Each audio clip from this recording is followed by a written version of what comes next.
Testing, testing, testing.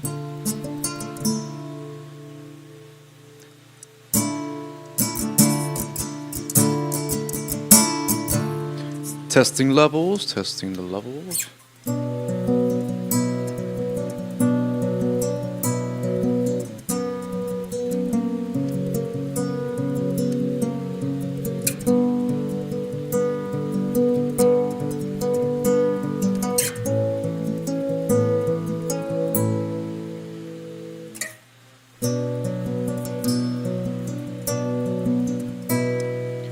Testing, testing, testing.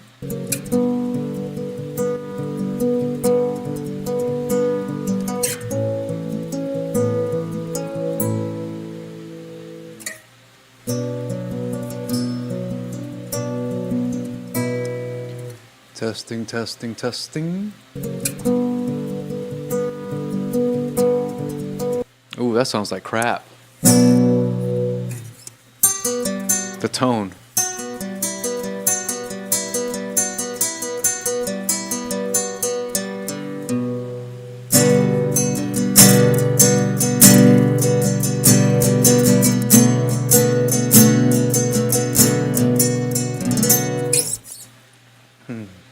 Maybe I should have a proper introduction with the video and all that stuff, but I'm kind of unprepared.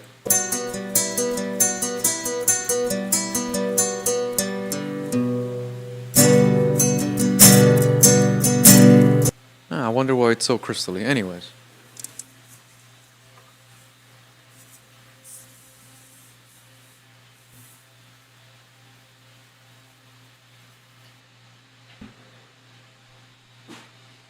Oh, I think I figured it out.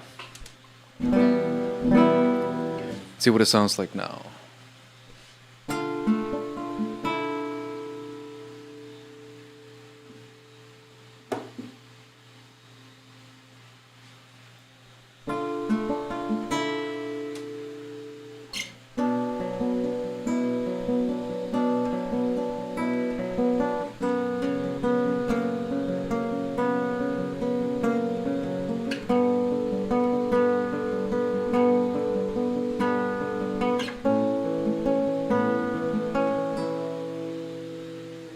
Testing, testing, testing. Maybe I should have a see what it sounds like now.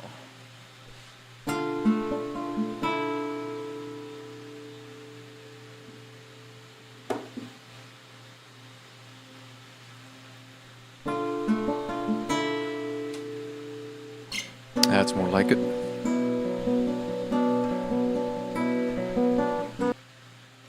This is going to be a proper cartoon show, but right now I kind of want to do an introduction. I don't know what to do. I don't have one ready, but I'm gonna just jam out.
Alrighty.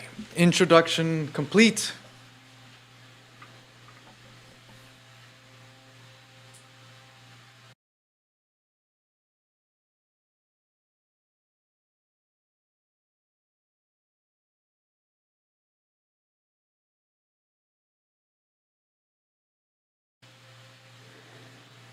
How is nobody doing? This is the first episode to Saturday morning cartoons. I guess maybe the first official episode. I'm doing this really, really early so that I can find a good reason or motivation to make the mistakes I'm probably going to make through this. I have a new setup. Or not really a new setup, hardware-wise. It's same stuff I've always had, but I'm learning the software. I'm learning how to, draw on something different. I'm screen sharing my iPad, and I have a few ideas here. I used to do these. I used to just draw whatever. Didn't really have a format or a direction. I just wanted to draw, and I did, and I doodled, and we hung out and whatnot. But I'm making, I have content, and I have stories to tell, and these stories are going to be told, some of them at least, with animation. And I have a few stories. I typically have a sense of storytelling, I guess you could say. I often think of, memories, and I try to write them down, or I say them, talk to them on my phone, and I have a bunch of these saved up. And I was going through them, and I found one that said, "Video games are dead." I don't remember what it was about, but when I was reading it, I looked through it, and I started seeing, the animations, over the voice. So we're gonna do that right now. I'm gonna show y'all how I do it. So it's like a demonstration, and let's see how it goes. Let's see if nothing crashes. I was testing this earlier and it crashed. My computer crashed for the first time ever. At least, usually when a computer crashes and you reset the computer, it resets, but it didn't. I reset it and it stayed stuck. I'm like, what the hell did I do? That was weird. But anyways, what I'm going to do right now is I'm actually going to close this for a moment.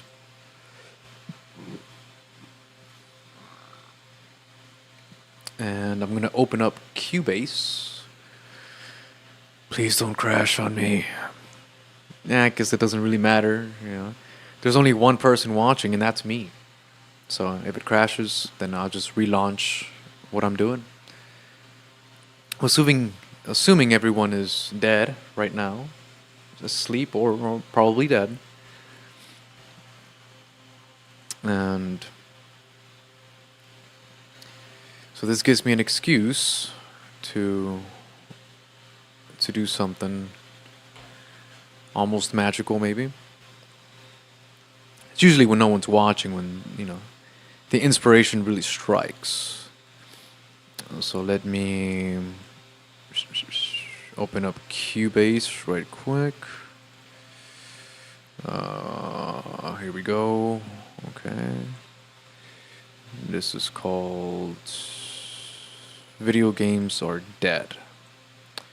So let's do a little voiceover right now. See what that's like. Here we go.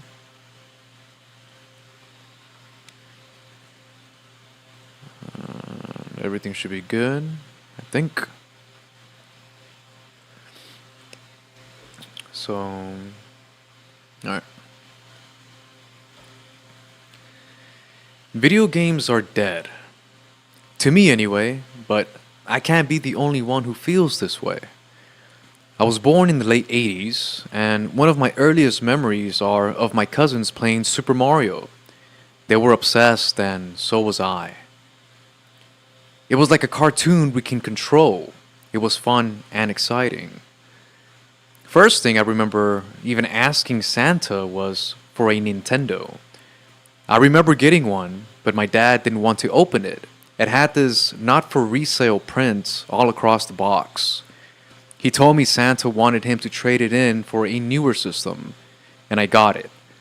A Super Nintendo with Mario World. I was 3. I was allowed to play it every chance I got. I remember my mom would move the controller to jump, which always confused the hell out of me. My dad would rent soccer games and hog the system. And when I was alone, it was my favorite babysitter.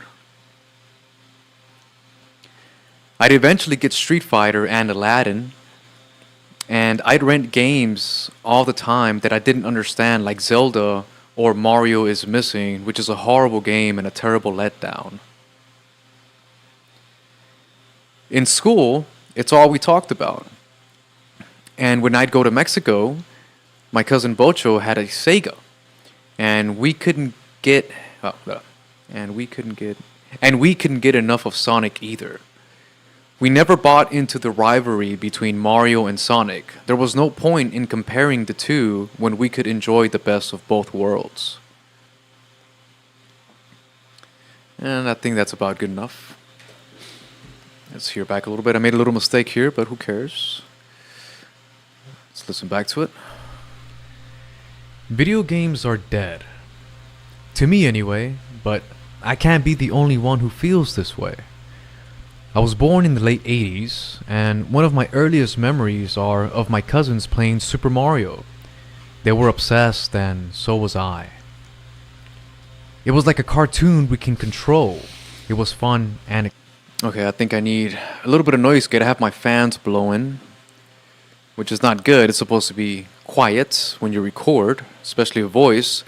But it's hot. It's hot as balls. What am I supposed to do? Can't turn off the fans. And I can't take off my shirt because I don't want to, I don't want to scare y'all. So, fan has to stay on. Let's see if the noise gate can help. It ain't helping at all. Okay, threshold, range. But I can't be the only one who feels this way. I was born in the late 80s, and one of my earliest memories are of my cousin. What am I doing wrong? Noise gate ain't working properly. Alright, the threshold should be practically negligent. Oh, there we go. Video games are dead. To me anyway. Okay. Let me loop this section here so I can get the noise gate working properly. Check, check. Okay. Video games are dead. Video games are dead. Video games are dead. Video games are dead. Sorry, I know nobody wants to hear that looping, but I gotta get that little sound out. Okay.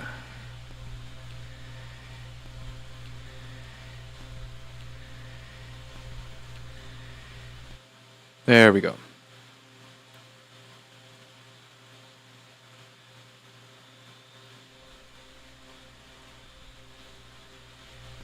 There we go. That's what I wanted to do. Okay.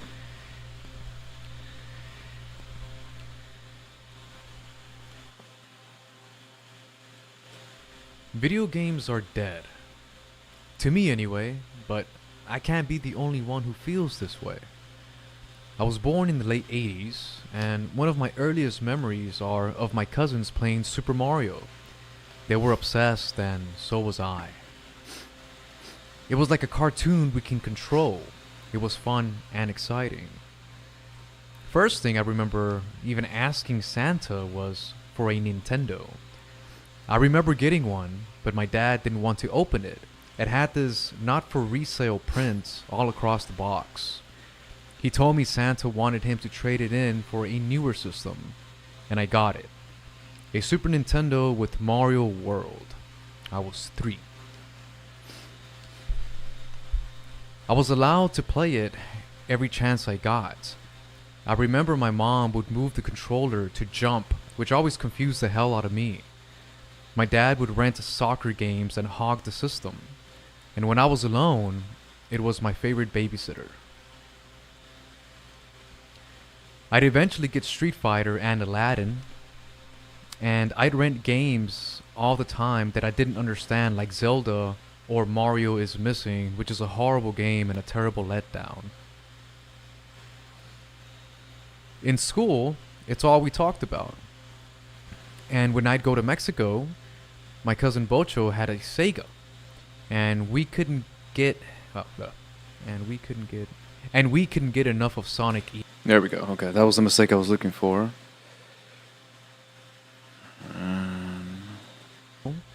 My cousin Bocho had a Sega, and we couldn't get enough of Sonic either.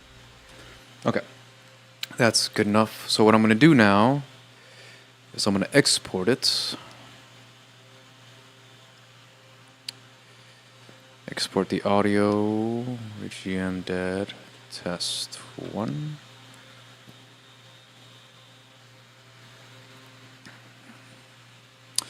Okay, now what we're gonna do is find it and send it to another software. I'm gonna save this. I'm going to open up DaVinci Resolve. This is the fun part. Well, the fun part is actually drawing, but I love this program, DaVinci Resolve.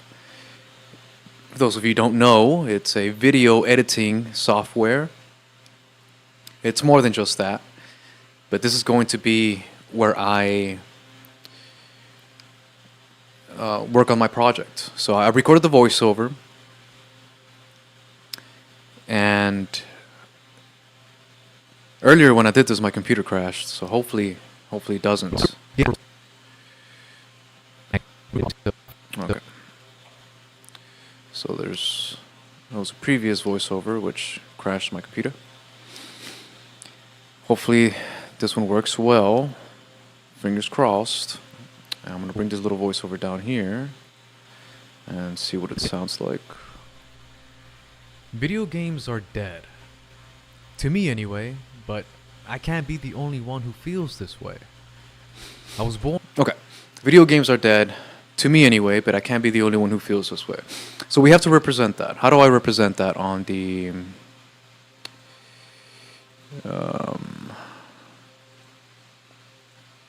how do I draw that? What can I draw right there? And while I do this, I'm going to be playing some music. I'm going to play, I have a playlist here.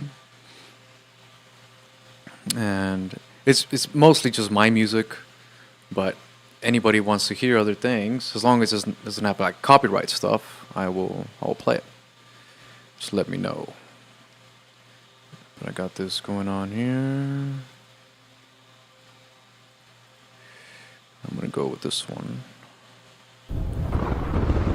The last was in captivity. Just a little bit of music in the background. But for this, what am I gonna do? Okay. Gotta be careful here. Okay, so I have a couple of drawings here already. I have my... kind of like a little template here. So what I'm going to do is I'm going to go to this drawing. I'm going to delete it. But essentially what I'm going to do here, I'm actually going to canvas animation assist. There we go.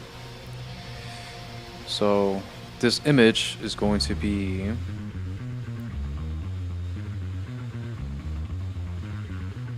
background.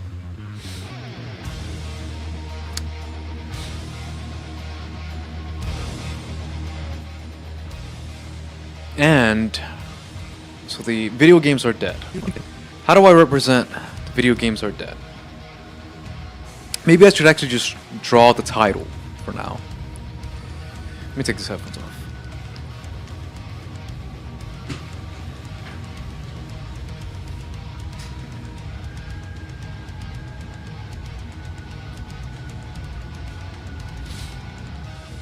I should probably draw the title Video Games Are Dead. So let me take this pathetic excuse for a drawing and clear it.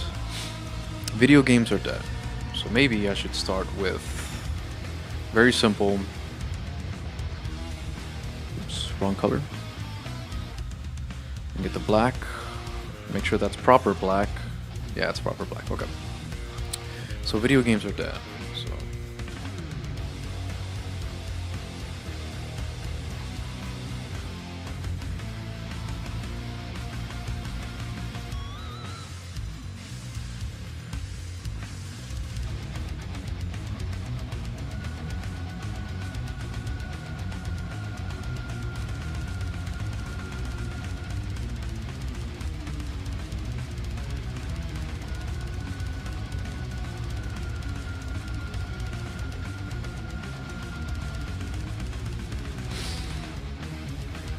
and when I'm drawing, I draw in steps. I don't trace.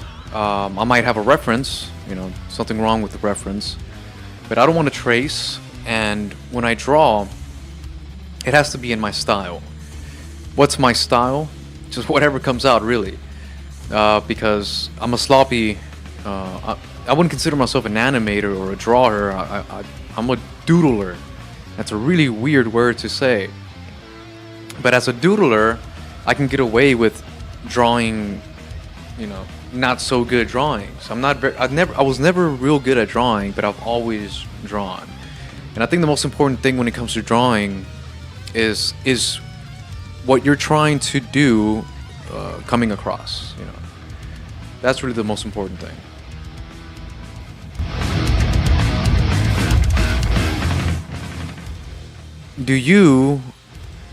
Am I relaying to the viewer my imagination? That's what matters. And so I always draw in steps, in a sense. What I'm doing here is starting, I guess, with a template. This looks like shit, I'm not going to use this. But my imagination can now work. My imagination can do something with this.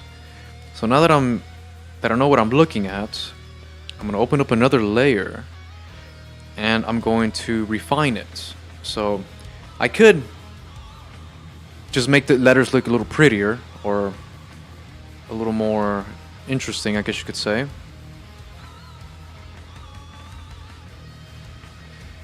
So I can do something like this, which doesn't take any skill, but I'm going to show you where the skill might come in handy.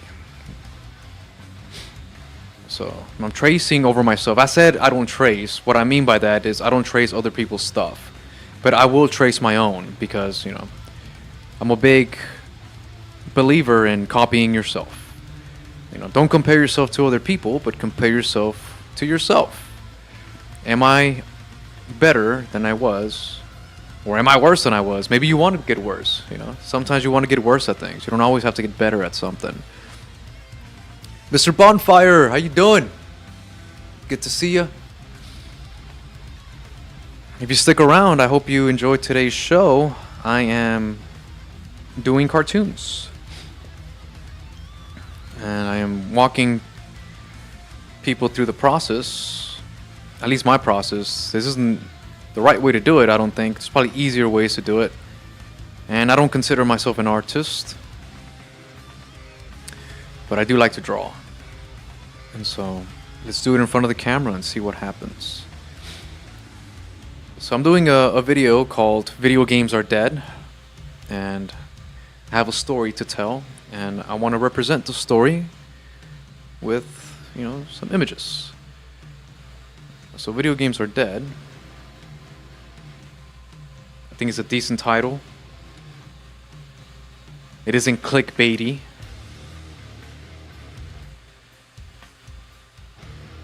So I'm not doing anything too special here. I'm just bolding out what I already have. Oop, that looks a little too ugly. I like ugly. Ugly is good. But there's such thing as too ugly,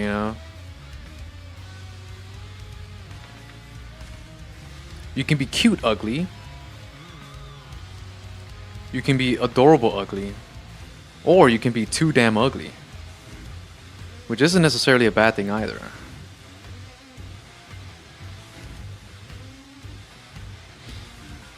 But the uglier I draw, the more personality it has. Which is always a good thing, because I don't watch cartoons anymore. I mean, I'm too old for that stuff. But I remember growing up, in the 90s, cartoons were, everybody loved cartoons. Every kid I knew loved cartoons. And all these cartoons had like their own unique style, right? You had stuff like The Simpsons. You had stuff like Ren and Stimpy. You had stuff like, maybe some Dragon Ball Z. I remember Mighty Max. I remember Bobby's World. And these are all just, Tom and Jerry, stuff like that. They all looked different. Dexter's Laboratory. They all looked unique, But nowadays, when I see cartoons, not that I see cartoons, but, when I look around, like all these cartoons, they're obviously made by a computer. They're perfect. Every frame looks like the previous frame. I started noticing that with like Family Guy. Because Family Guy, Peter Griffin looks the same in every single episode. Maybe not in the older episodes, but and modern day Simpsons too. Like they all look exactly the same. They have the exact same dimensions. But back in the day, Bart's, like for example, his hair. It was never perfect. Like it wasn't a copy and paste. And there's something about that I really appreciated. This is probably the worst Bart Simpson of all time. But the point is, like, you can tell that we're hand-drawn, and there's something to that. And now we're in the age of, AI, and say what you wish. I'm not going to talk smack about AI, but I don't like it. I don't want it. I don't want to. When I see it, it's like, okay, I'm going to look at something else. I'd rather stare at a wall. The wall has more character than that AI art because, it looks like AI. But, I like cartoons that look ugly and weird because it's kind of hard to replicate someone else's ugly. Usually people copy other else's pretty, other else's, uniqueness, or not uniqueness, but symmetry. There's a consistency throughout cartoons nowadays. And so what I want to do is just bring back this old caveman style of doing things. So what I got going on here, if I play it a little too fast,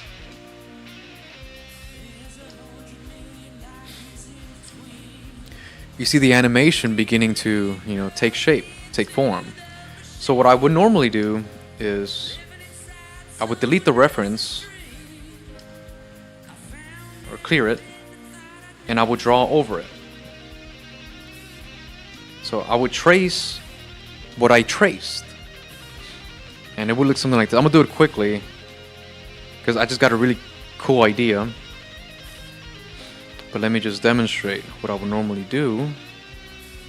Now that I have something ugly enough to pass, I will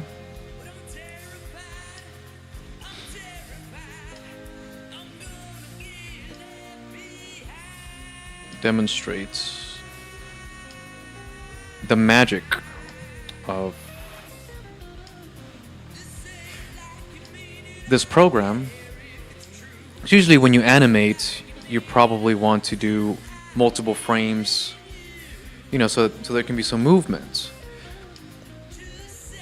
But for the sake of time, I'm only going to do 2 frames so that the movement, so that there can be some movements and it won't just be like a static image, because static is, it's easy to get bored with a static image. So let me give it a little bit of character.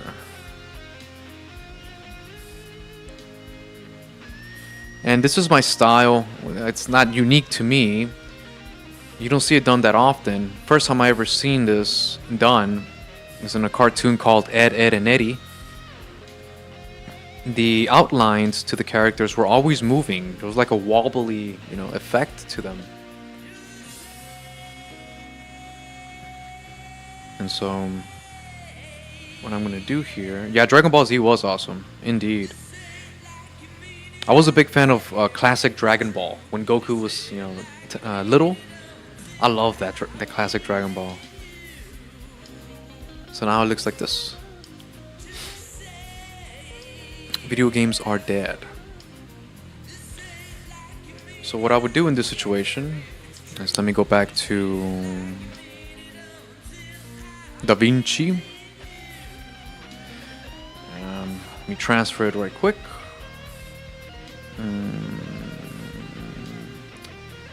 Yeah. How you doing, by the way? Bonfire?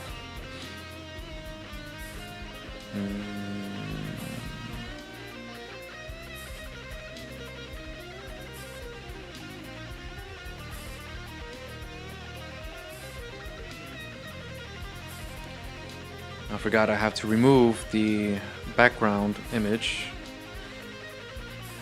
I'm going to transfer it as a GIF.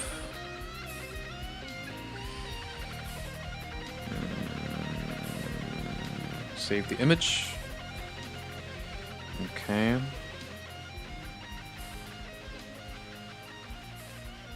Now I'm going to transfer the image to my computer. Got it. Now I'm going to grab the image. And I'm going to pop this mofo in DaVinci. There we go.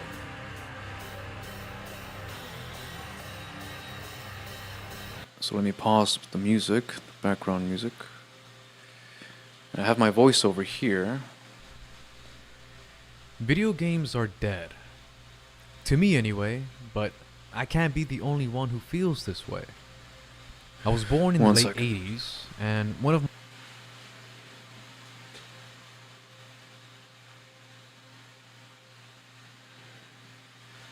Can't hear myself. Video games are dead. To me anyway, but I can't be the only one who feels this way. Okay. So now what I'm going to do is...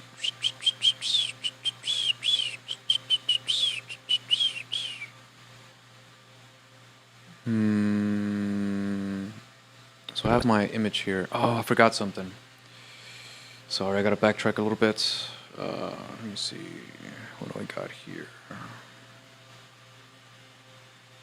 There's an image that I don't have.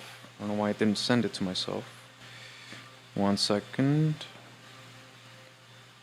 I need my backdrop.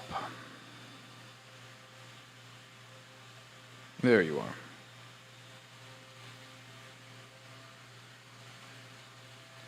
Okay, so I should have the file now. And there you are. Okay. So I have my proper background right here. That's always going to be at the bottom. Okay, I don't need this anymore.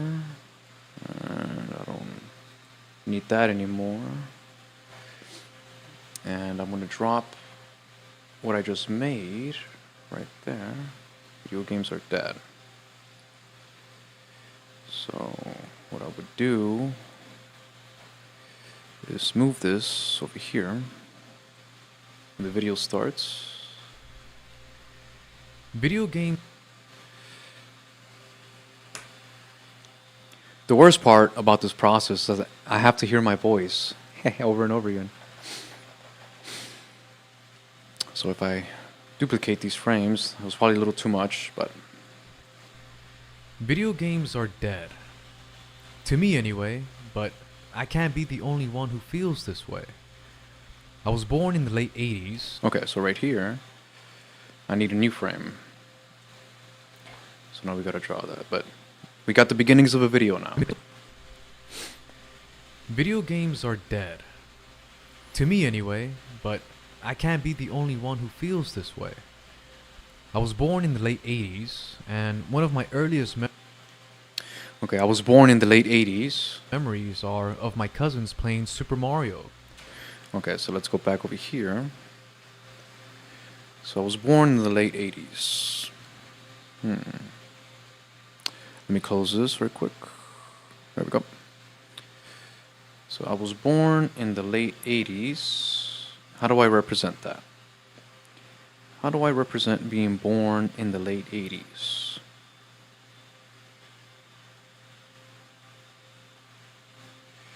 I could always just draw something from the 80s, I guess. Or I can draw being born. Ugh.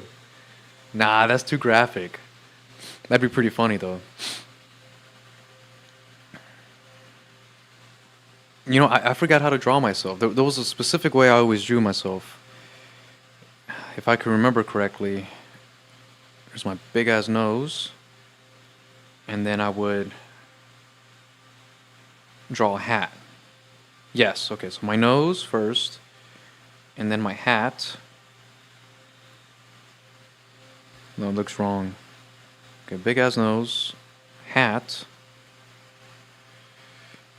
glasses. Well, what the hell am I saying? I have me right here. That's how I used to draw myself. Okay, so the nose,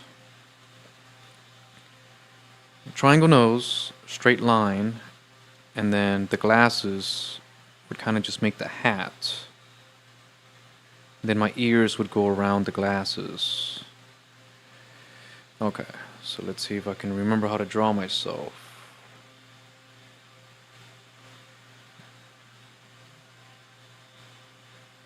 I know it's a silly thing to forget, but let me see. Reference, clear. Let me go back to playing music I was playing over here.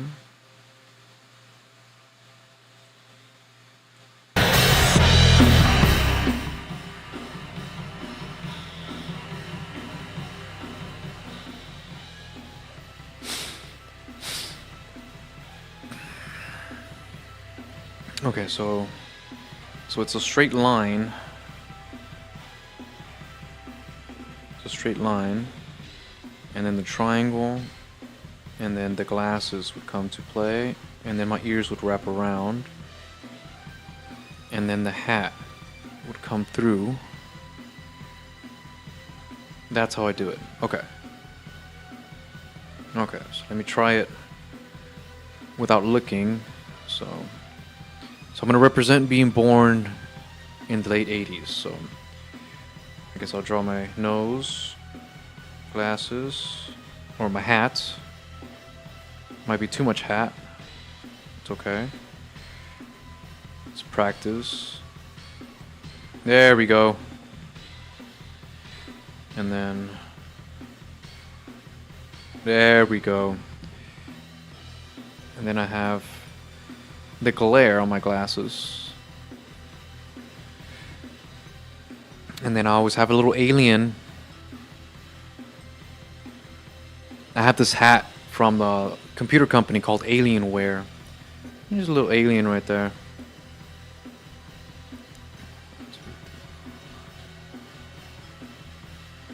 And then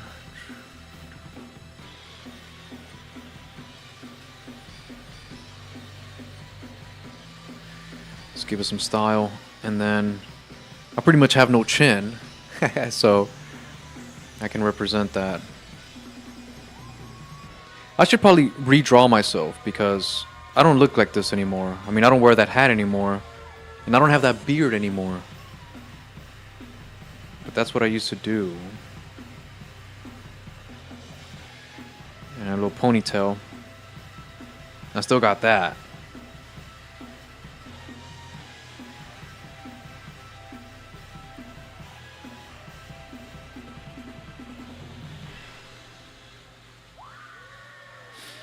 Oh, okay. What cartoons are you watching?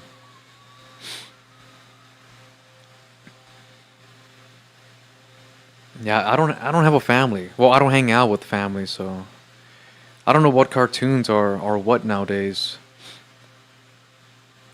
Anything interesting? I know I remember growing up and I would watch these cartoons. Sometimes my parents or an adult would watch them with me. And I thought they were like enjoying, what I was enjoying. But it wasn't until I started rewatching these cartoons as an adult. Like I've seen like Rugrats, for example. Rugrats is there's so much adult humor in there. Like, I can't believe it passed through TV. Obviously, a kid watching it doesn't, it goes right over their heads. But there's some stuff there that's like not safe, for it's almost like borderline adult content. What they say, what they talk about, but they just get away with it. I don't know if it's the same way today. I don't think so. Everything is so like sanitized today. But I remember Ren and Stimpy. That was always like a very raunchy cartoon, and even every kid knew that. Like there was something wrong with those cartoons. Like they would give you nightmares. But I loved them anyway. Judy, how you doing? No, I have a family. But I don't hang around family. I usually just keep to myself by choice. It's not like anything personal. And my playlist turned off for some reason. So, anyways, Gigantosaurs. It's on Netflix. Oh, okay. Yeah, I'm not sure. I'm not sure what that is. But pretty sure it's dinosaurs though. So, how do I represent being born in the late 80s? What is representative of the late 80s? Let me do a little sound check right quick, actually.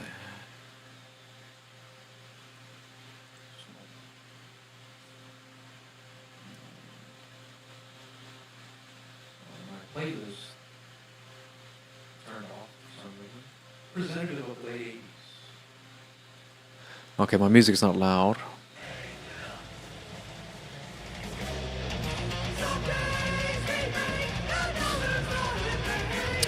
So in the late 80s,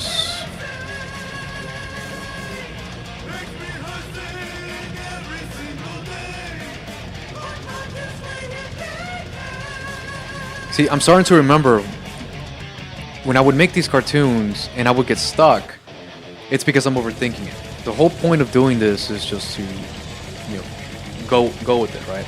So maybe I don't have to represent that I was, born in the late 80s. Maybe I could just have to represent that I'm a baby.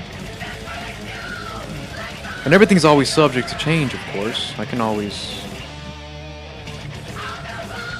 come back and this is probably the ugliest baby you've ever seen, but I can represent me being more of a baby by, hey, there we go, like a cocoon. I'm the little cocoon who, he didn't even become a butterfly. I'm so lazy, I didn't even become a butterfly. I'm just a cocoon.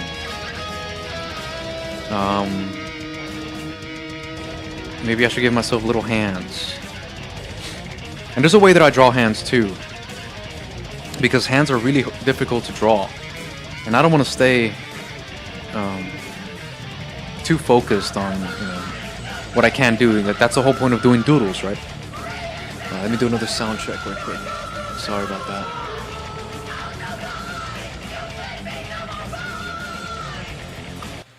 Let me do a little sound check right quick, actually. Really difficult to draw, and I don't want to stay too focused on what I can do. That's the whole point of doing doodles, right? Sounds good. Looks good. Okay. Let me go back to business. Let me read the comments real quick. Nintendo. Yeah.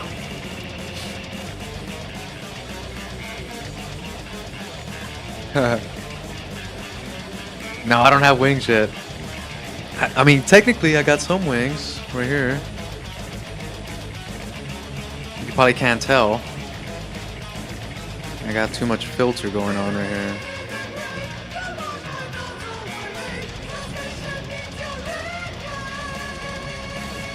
I may have some kind of wing. But, so, what I'm gonna do is I'm gonna draw myself little hands. Probably the ugliest hands in the world. Let me delete these little cocoon lines. So I think the hands are a little more important. Actually, you know what? I don't need hands. I'm a cocoon. Maybe some feet. Okay, maybe I do need some hands. There we go.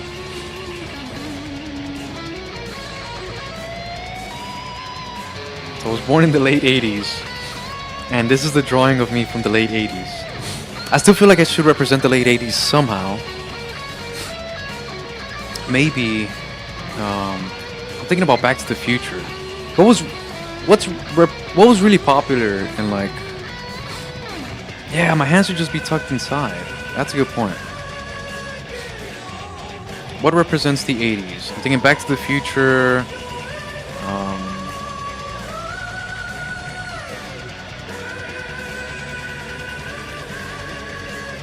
I'm overthinking it. I'm thinking of like a DeLorean or something like that. But it's gonna be like a very quick frame anyways, so let me just move on. So let me grab another layer. And I'm gonna trace myself. Start off with the pointy nose. And then my glasses. My hat.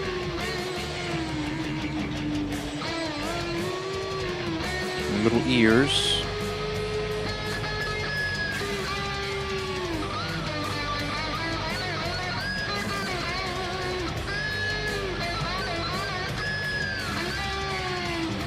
Don't want to overthink it, because it's too easy to get stuck drawing one thing, and then it only appears, in the video for like 2 seconds. So there's no point in that. Can you tell the story with the least amount of information possible?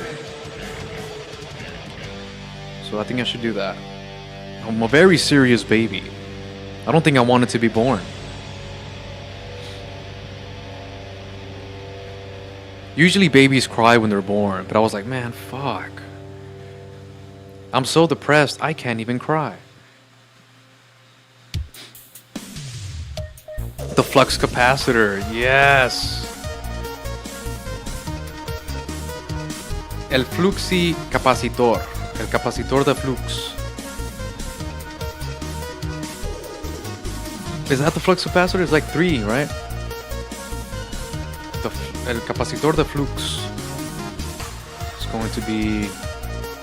It's like a tree without branches. It's like a tree without leaves. It's similar to my cocoon.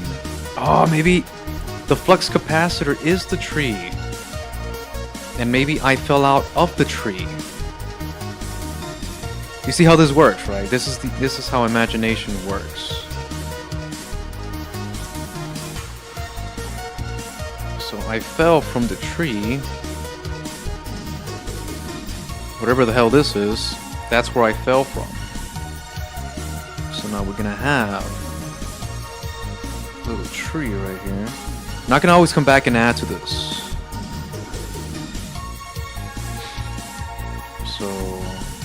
From the tree. Oh, I forgot my ponytail. There it is.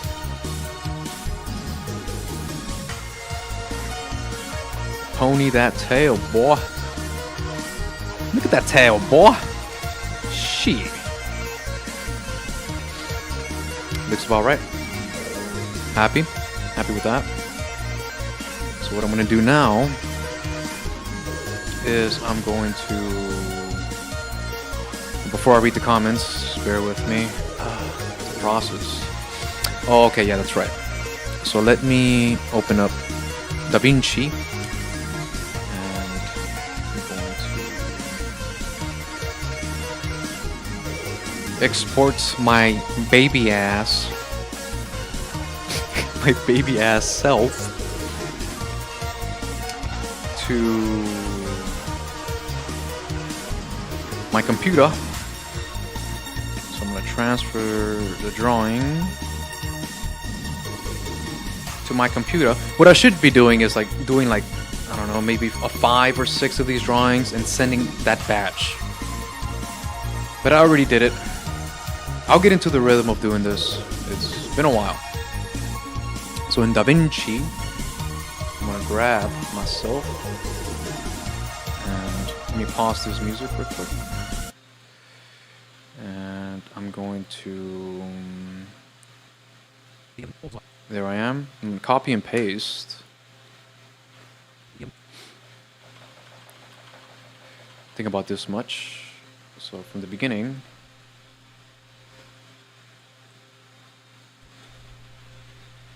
Video games are dead. To me anyway, but I can't be the only one who feels this way. I was born in the late 80s, and one of my earliest memories are of my cousins playing Super Mario. Okay, so actually let me bring the volume up here. I can hardly hear myself. Is it just me, or am I just too low? I guess it wouldn't hurt to bump it up. Anyway.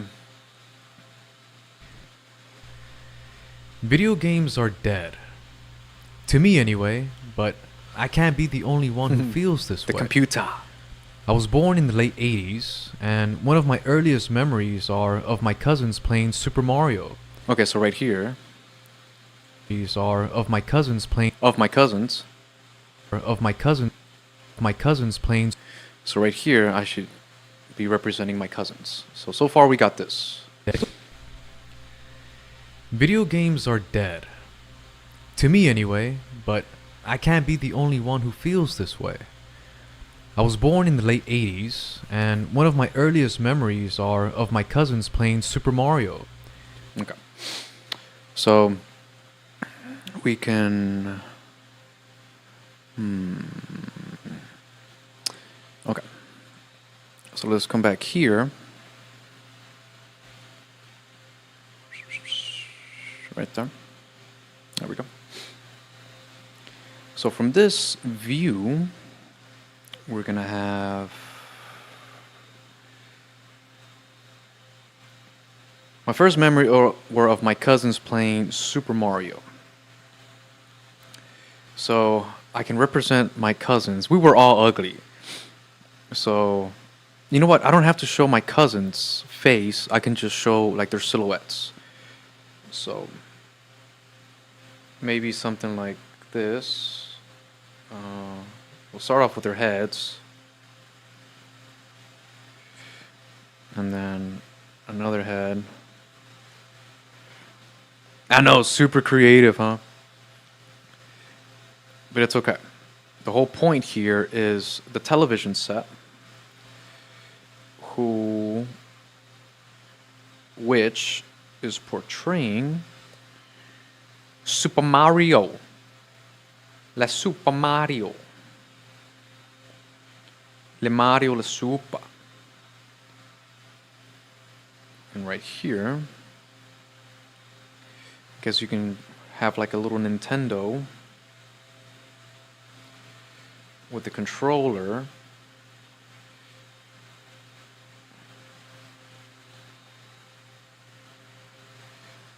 It's too small, but it's okay. I want to draw Mario. I remember Mario having like this, it's like this little pit. And it was like this little tube where Mario went in, went troot, troot, troot. And then Mario. If I can remember how to draw Mario from the top of my head. Oh, the E.T. That's right. Forgot about that. Okay, I can always go back to that drawing and E.T.-isize it. So I remember Mario looking like. Okay, I don't want to look him up. I need to just draw him off my memory. Mario is gonna have a. Doo-doo-doo-doo-doo-doo.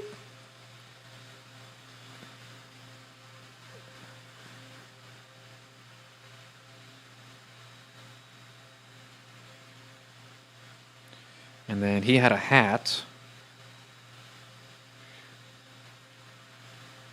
with an M on it. And he was fat. So, Hey, it's getting there, don't worry. Remember, he had feet, just like everybody else. Pants. Oh, he had overalls. That's right. So Le Mario had little overalls, and he had white gloves like Michael Jackson for some reason. But he had those little overalls, and he had a big old gut. And for some reason, he can jump really, really high. I think he had a little bit of sideburns. Let's give him a little ponytail, why not? Nah. Okay, so this is my my reference. It looks like shit. Okay, no problem. So let's make him look a little bit more sophisticated. So okay, so we know that Mario has eyeballs,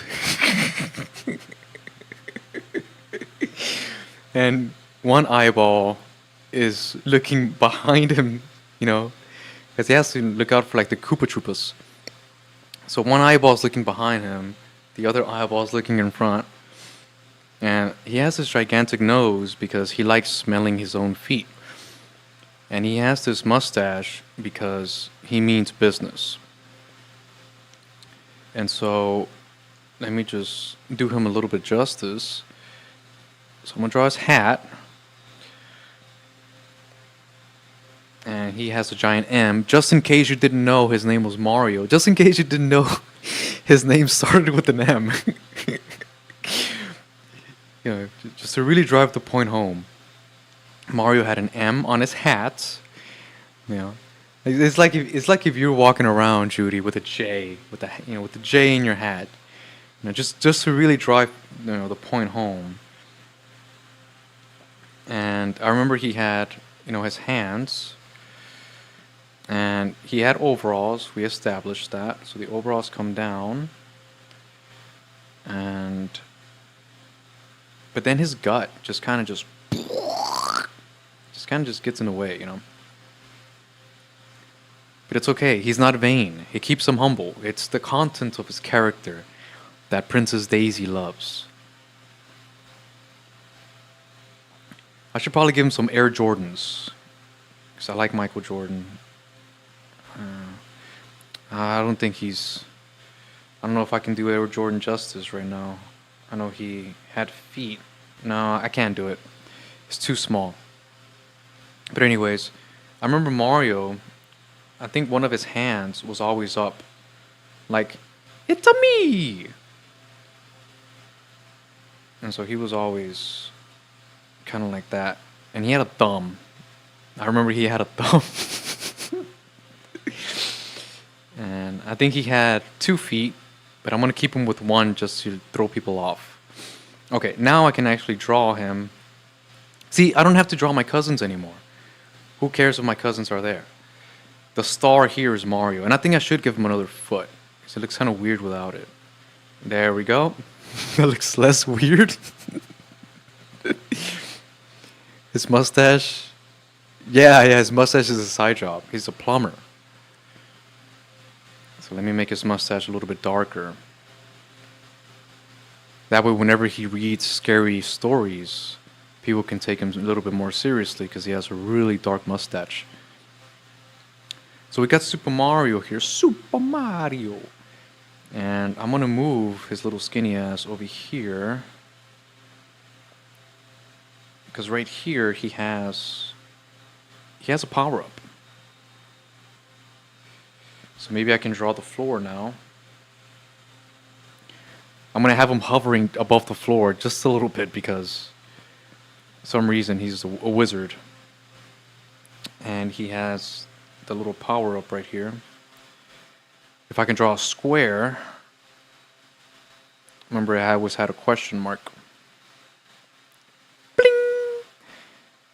And then over here, it has more platform because he has to jump. There was always like a tube here with like a little monster on top. Yeah, he's a little concerned. He's like, man, I should have gone to the restroom before I started playing this game. And there was like a little monster here. I remember the piranha plant.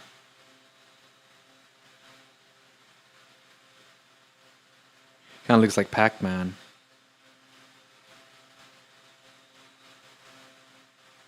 Remember, I like polka dots. There we go. And that's it. That's all I have to do. Now I'm going to take this frame. I'm going to take the original. The sorry excuse for a drawing that I did. And I'm going to trace over it. Maybe do a little better job.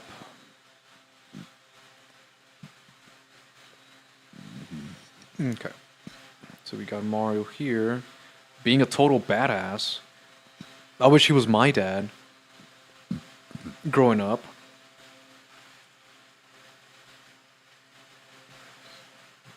Look at that.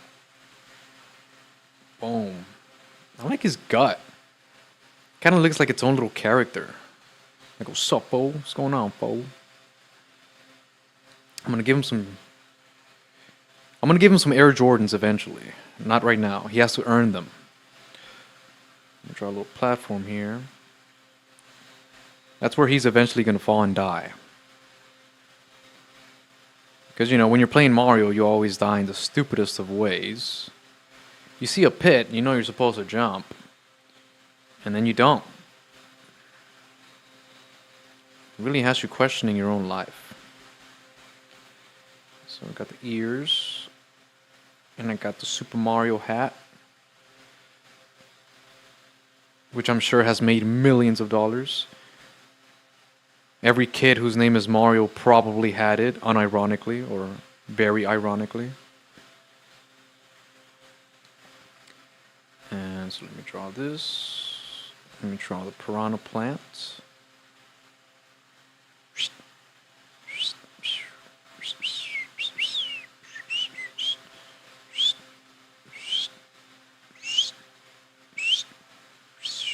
There we go. See how easy this is? Yeah, Bowser's an asshole, that's for sure. He's always trying to kill Mario for no reason. Then Mario just drops him in a piece of lava. That's where he belongs. And there we go. Okay, so we got this. And let's go to the next frame. What else do we got here? What does the next voiceover say?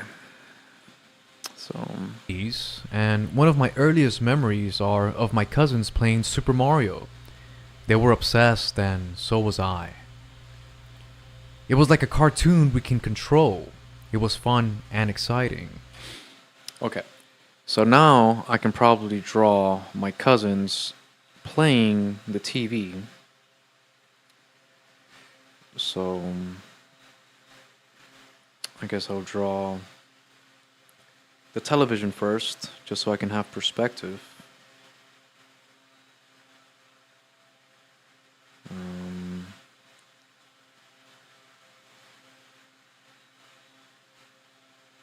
That looks like a television, doesn't it? Probably the easiest thing in the world to draw. And I'm gonna draw Mario all big screened.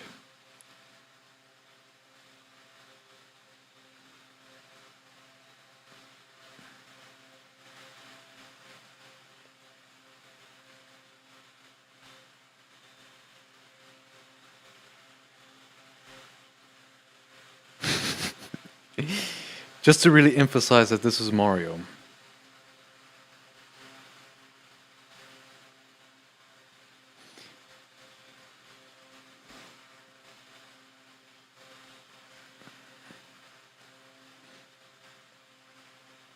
I'm gonna make him look totally different from my original drawing.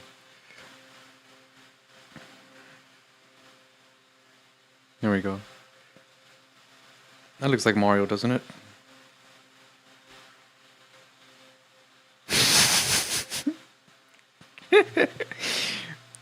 And I remember the Nintendo looked like a toaster on its side. And like two controller ports right there.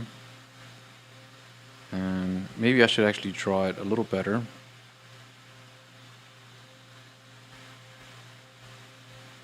Maybe I should draw it this way.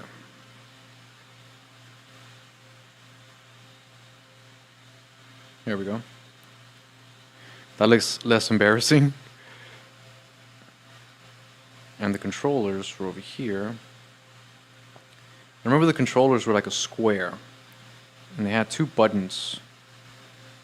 Which, what a travesty. Imagine if controllers today only had two buttons. What do you do with that? How are you going to play that?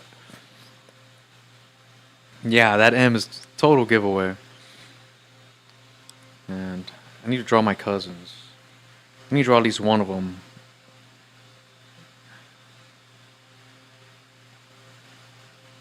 I don't think he looks like this at all.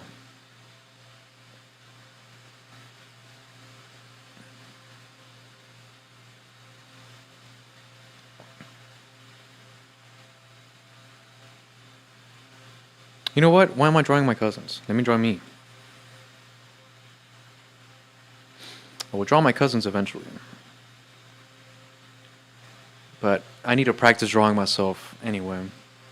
So, what I do is draw my nose first. And then draw my hat. And draw my other eyeball. Oops.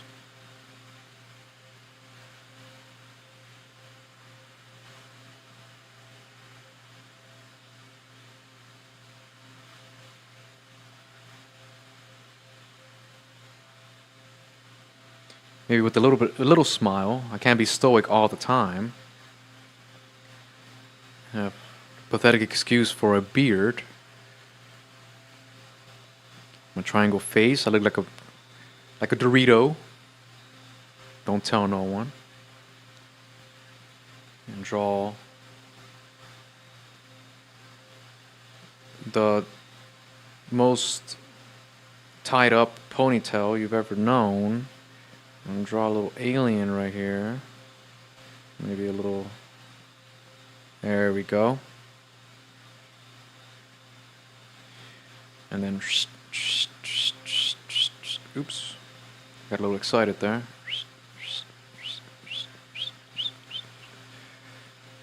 Okay. I was fat. I was a fat little kid. So I need to represent my fatness somehow. And I probably have the longest arms in the world right now. And I only have 3 fingers.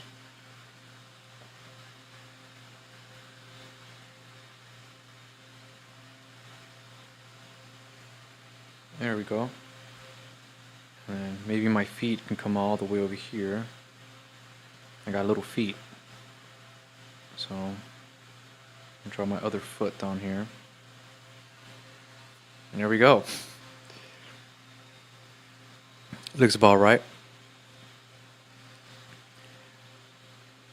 Yeah, so that's one of the benefits of of these doodles is that because I don't really know or remember too well what these characters look like, it actually benefits me to not look them up and not have a reference so that it can just look, whatever it looks like.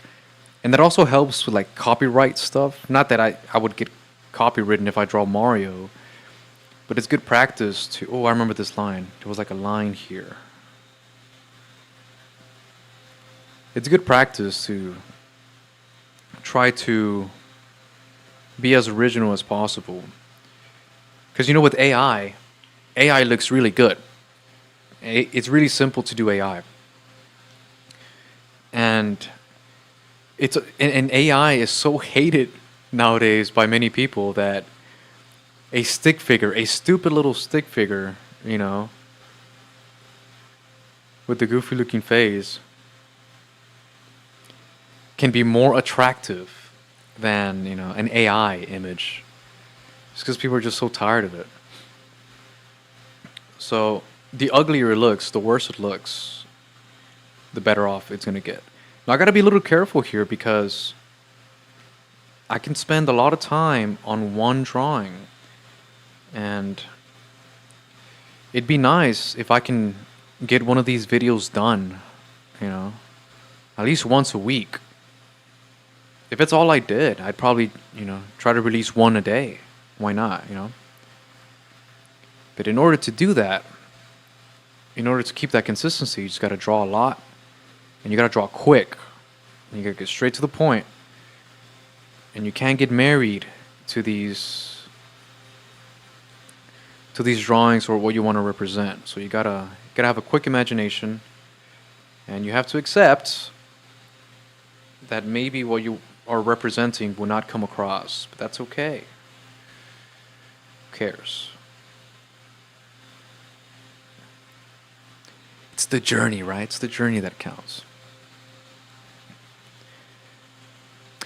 I will draw my cousins. The thing is, my cousins all look generic, Then maybe I should draw them. You know what? I should draw my cousins. They would enjoy it. But I have this tendency of making fun of people with my drawings because I'm a believer that a cartoon, if you want to draw somebody, you have to exaggerate what makes them look like them. You ever seen those pictures or like those people in New York or wherever? I'm sure they have them where you're at, where they draw you in like 5 minutes, and you have like this super long elongated face or big nose or little eyes or something.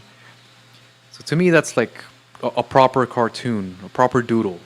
You got to exaggerate, aspects of their looks that make them unique. And I'm gonna piss some people off. And like I said earlier, I don't really talk to my family, so kind of want to cross that line, but I think if we just do it in good fun, if I don't mention their names, if I don't even tell them, then I think I'll be okay. But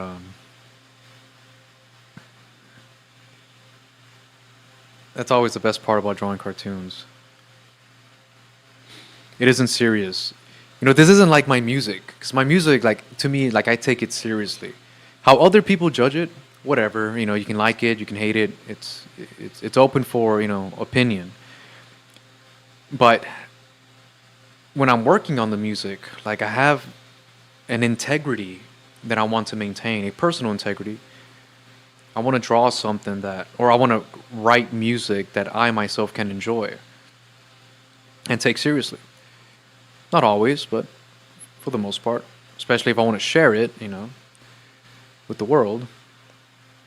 But when it comes to drawing, I'm such a bad animator that I can get away with just, this. Because who cares? I'm not taking it seriously. I don't consider myself an artist. I don't even consider myself a musician. It's kind of deep, but at the same time, not really. But I believe that we are what we do.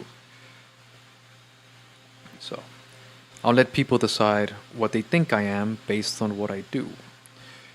But an artist, I am not. I am a doodler. And I like that that word rhymes with doo doo because that's a representative of what this must be like to a proper animator, you know? Somebody who actually knows how to draw is probably going to look at this and like throw up on themselves, which to me is a huge compliment because I'm creating an emotion out of narcissistic fools. Look at this M. This is probably the coolest M I've ever drawn.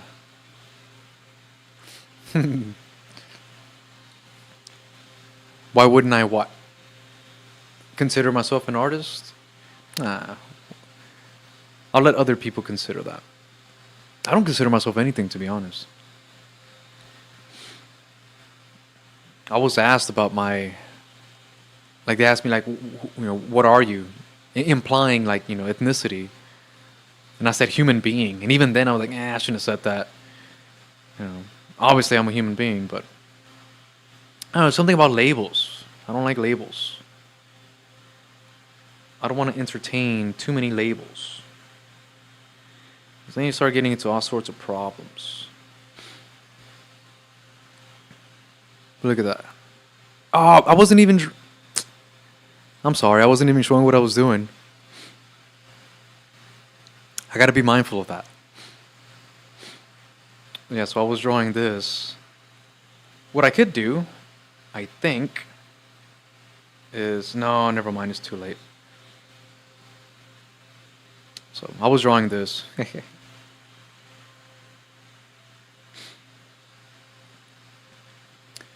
So there's that. Okay, now what's next? What else can I do over here? Going back to my program. First thing I remember even asking Santa was for a Nintendo. I remember getting one, but my dad didn't want to open it. It had this not for resale print all across the box. Okay, so what I can do now is...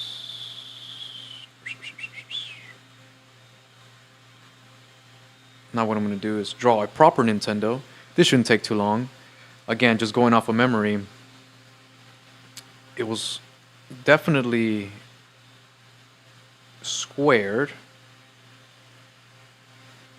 It had to be like this. It looked like a VCR somehow. And then it had the little thing right here where you put the games in. And you got the two controller ports. And you had this really weird part in the middle.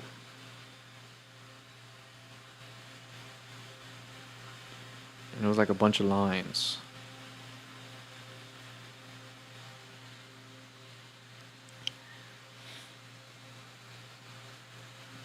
Yeah, it's not too bad. I kind of want to make sure it doesn't look too good because I kind of want to keep the silliness alive, you know what I mean?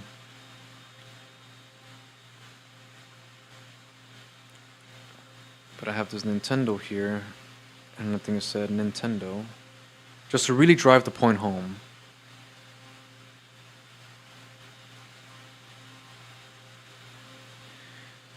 Nintendo.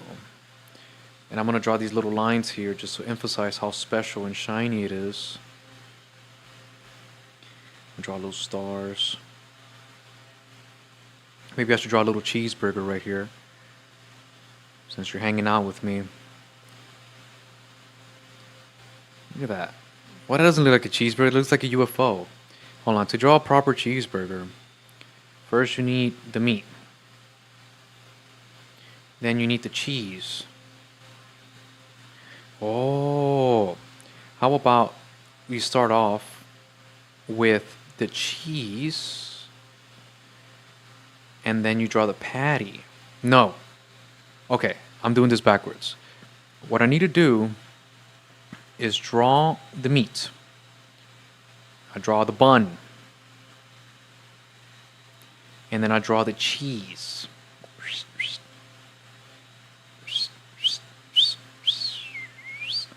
Okay. Now, when I trace it, I have a reference. So I'm going to draw the cheese first. And then I'm going to draw the meat. Patty. And then I draw the bun. There we go.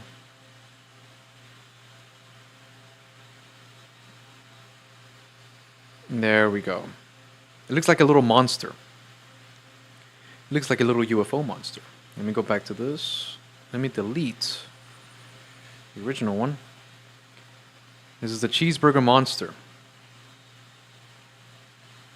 Le monstruo de queso. El monstruo de lo queso. With a couple little sesame seeds. Pss, pss, pss, pss, pss, pss, pss, pss, pss. Oh, look, I can actually... It is a little monster.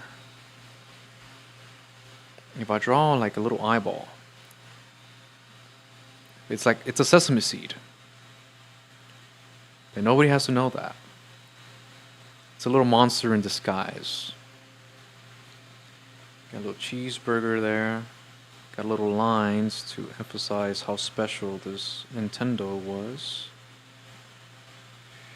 Got another star. Probably the coolest star you've ever seen. If you steal it from me, you gotta give me credit.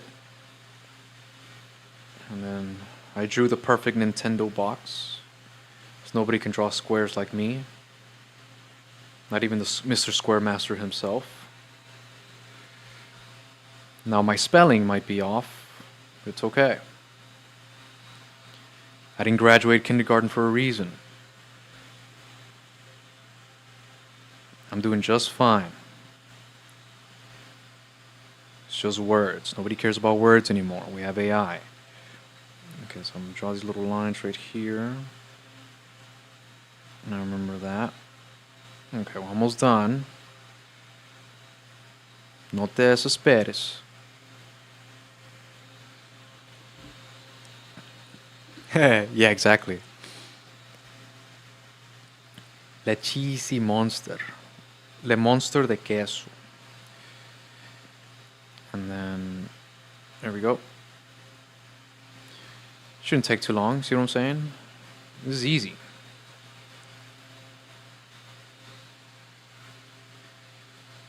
It's as easy as peasy.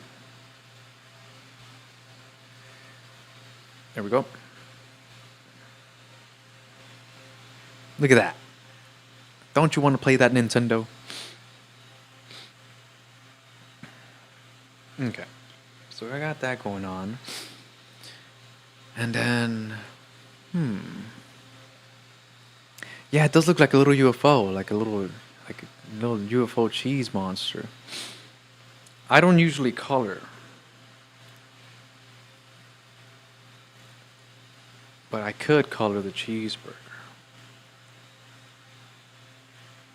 Some things I will color, like if I'm drawing somebody, getting killed or something, I draw the blood. Because blood's easy to draw and it's fun. And maybe I should always color cheese. You always want to color the cheese. Easy peasy. Okay. And I remember it had a not for resale thing on there. So let me just very quickly draw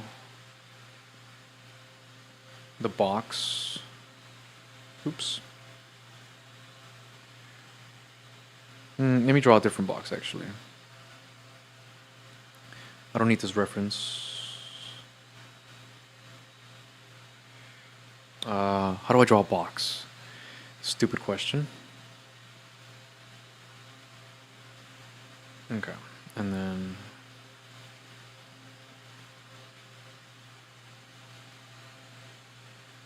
there we go. This is oops.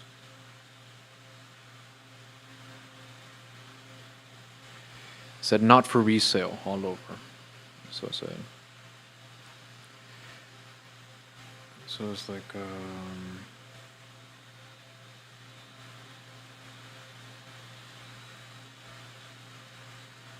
Nintendo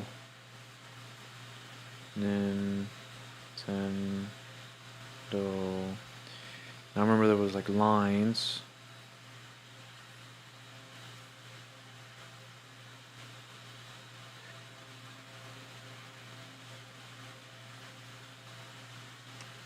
Not for resale. No, oops.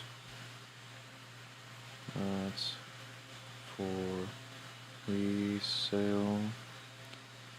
Not for resale. Not for re. I remember when I got Sonic, the original Sonic game. It also said not for resale all over the box. It was, I don't understand why. I guess a lot of game stores would resell something that wasn't meant to be resold. I don't know. Vivid memory. Maybe I shouldn't even represent it because who cares? But can't think of anything else to draw in place, and it's very easy. So let me just get it over with.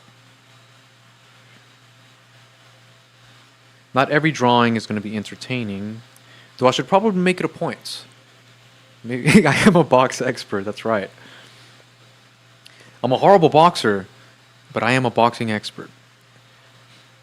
And so, not for resale.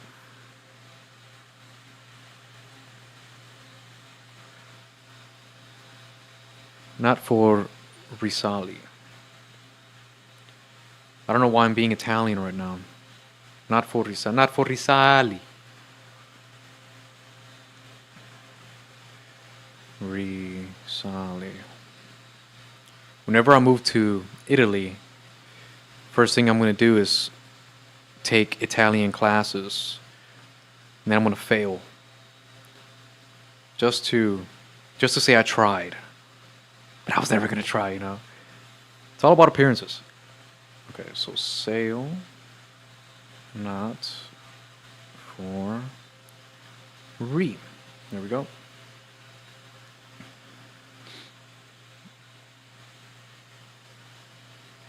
And then, okay, so we got the original Nintendo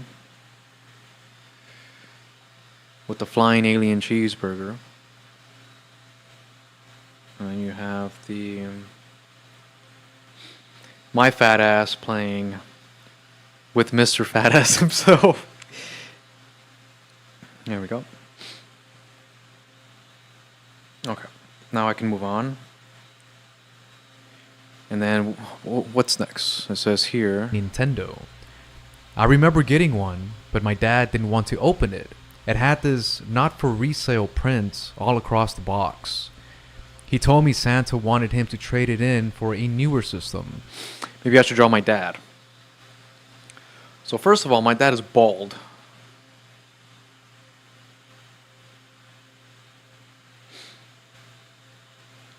Which is kind of scary to me because that means I might go bald, you know? And being bald is okay. I'm not scared of going bald. You know, we all age, we're all gonna die. Who cares, you know? If I go bald, I'll embrace it. The scary part is I can't grow a beard. So just imagine going bald and you can't hide your baldness with a cool looking beard. I'm gonna look funny. And to show Dr. Katz? No, I don't know what Dr. Katz is. I've been to the restaurant Katz 24/7. They got some good cheeseburgers there. But I've never heard of Dr. Katz. So my dad, I almost look like my dad, I guess. I mean, he's my dad, you know. But my dad is fat, bald, and ugly. So let me try to represent that. So he has itty bitty eyes. He's always mad. He has you know when people are just miserable and they eventually have a miserable looking face? They have like that permanent I'm mad look.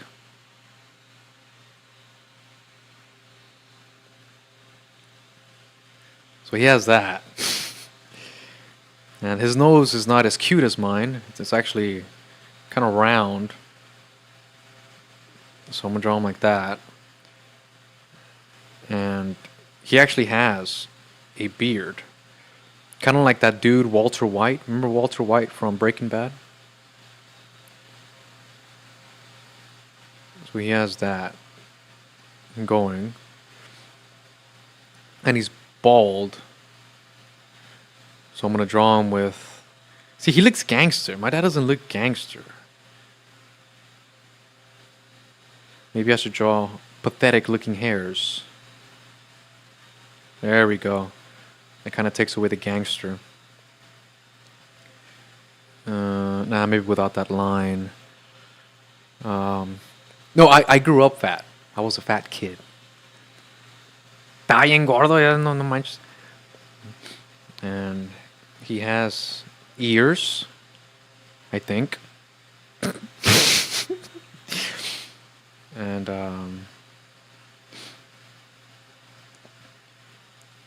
usually fat guys grow out a beard, so they can hide, the whatever hangs from underneath the chin. But I always think it looks funny whenever whenever it doesn't work. Yeah, you can still see it. See, this is what I want to look like. If I go bald, I want to have that fat face, but with a beard, At least a mustache. At least give me like 10 hairs. Yeah, give me 10 hairs. I think I got like 7. Anyways. And my dad wasn't fat, when I was growing up, but I gotta represent him somehow.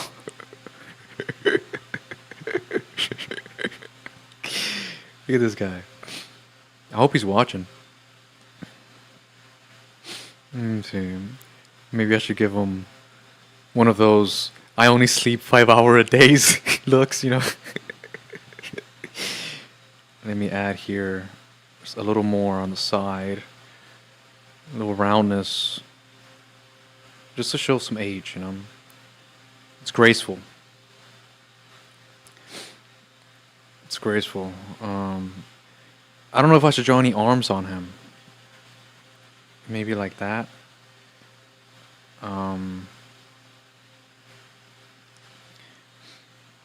So what did I say here? For a Nintendo. Hold on. Let me go back here. Let me get some reference here. Video games are dead. To me anyway, but I can't be the only one who feels this way. I was born in the late 80s, and one of my earliest memories are of my cousins playing Super Mario. They were obsessed, and so was I. It was like a cartoon we can control. It was fun and exciting. First thing I remember even asking Santa was for a Nintendo. I remember getting one, but my dad didn't want to open it. It had this not for resale print all across the box. He told me Santa wanted him to trade it in for a newer system. Okay, so how about Santa, like whispering to him or something? So how do I draw Santa? What if Santa looks just like him? So let me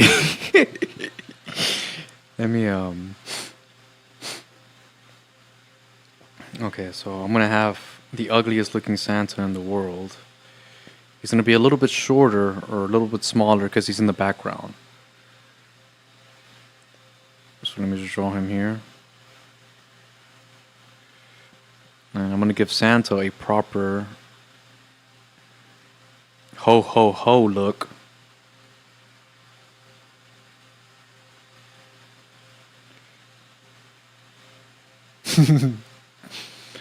Maybe the beard should be a little bit more spiky. Let me see. Oh, I forgot again. Sorry. There we go. So I should make him look a little bit more spiky. Let me remove him here. Thank you for the reminder. That's going to be a terrible habit. I got to get better at that. Okay. So let me make him a little bit more spiky. It's like a gangster Santa Claus. It's like the Santa Claus who steals your presents instead of gives them to you. Okay, so let Santa because Santa doesn't exist, right? Oh, I hope nobody's watching them.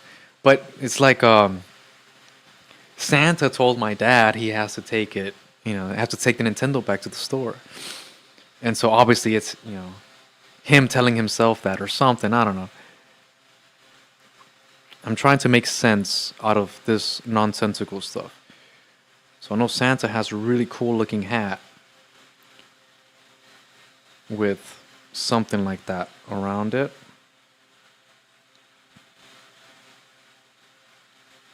I'm gonna draw him. It looks like a shower cap. Actually, I should do it a little more justice. So I should draw the ears.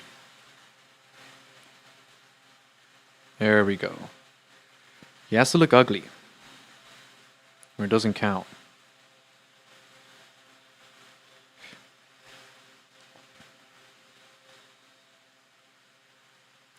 I kind of want to show him like with his hand like on his ear, like psst. So how do I represent that? So maybe if I draw a hand.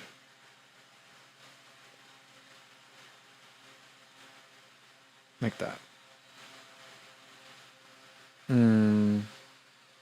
Maybe the hat should be on the other side. That's what it is. Heavy metal Santa, yeah.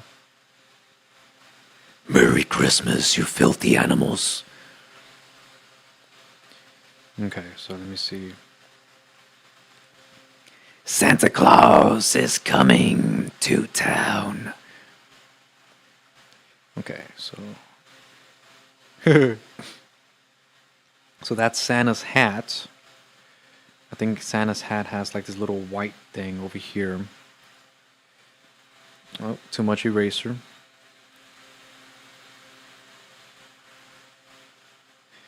Maybe he's going like psst. So maybe his mouth should be more like psst, psst.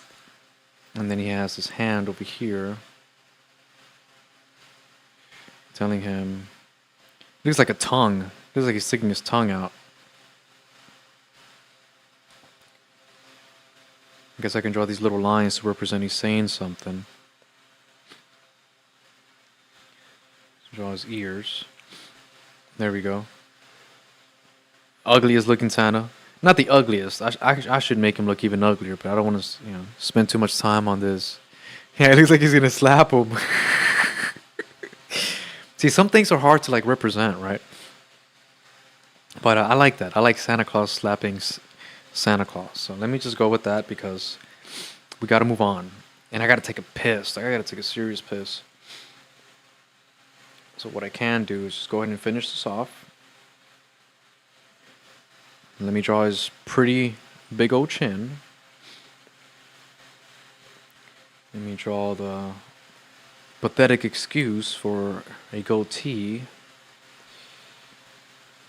Let me draw more of these lines right here. It actually kind of looks like him. Está bien feo ese pinche güey. So I have this right here. Boom, boom, boom. And then boom, boom, boom, boom, boom. Couple little hairs just to emphasize that he's bald. Because you can, have him completely bald. But it looks more unattractive if you draw little beady hairs that wish they could, And so, here we go. Santa Claus is coming to town, all right. Coming to town all over that ass. His beard kind of looks like a Christmas tree, I just noticed. Ah. If I draw right here, a Christmas tree. That's a cool little insight.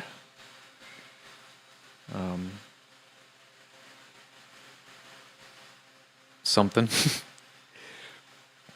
Okay, and then make this fool look mad. Hey, fool! Go take that present back, I say. Got a better one for you. Got a better Super Nintendo for you, I say.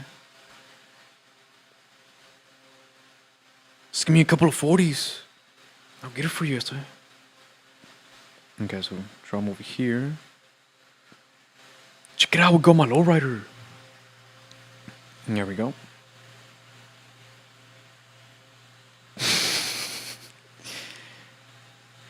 Something looks off though. Nah. Oh, yeah, because the beard goes all the way over here. I think the beard should come all the way over here. That's why. I already spent too much time on it. It doesn't matter. Who cares? Okay, so what I'm going to do now... Yeah, homie Santa. Check it out, I say. I got my reindeer.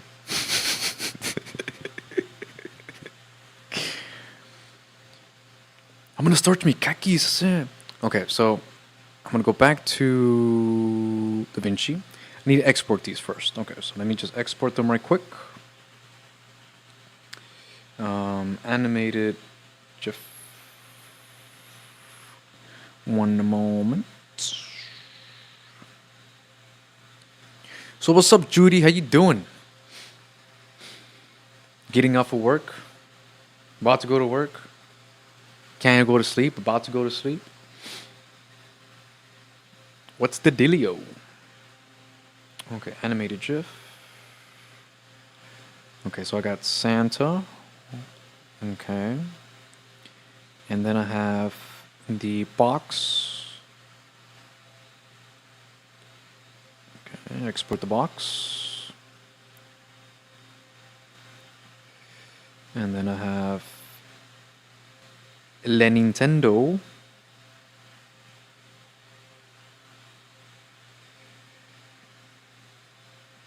Save image.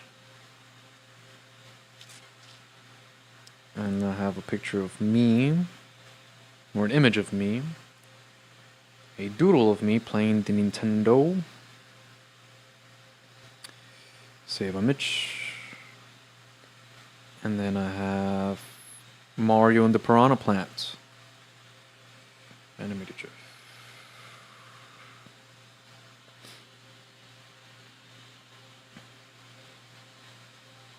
Oh, the elves. I'll draw the elves.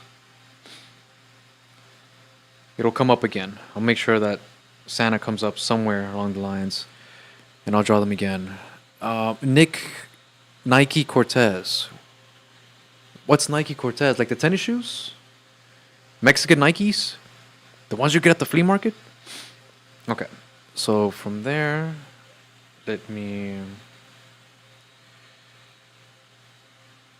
Okay, share files. And I'm going to share 1, 2, 3, 4, 5. Okay.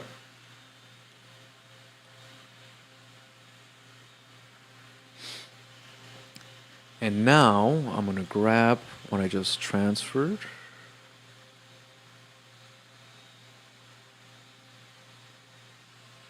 What the hell? I missed the file. How does that happen?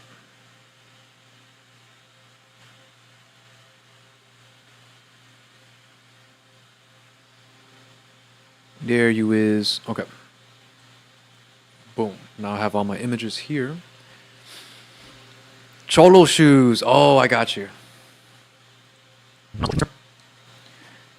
Yeah, I'll draw 'em with some Nike Cortez.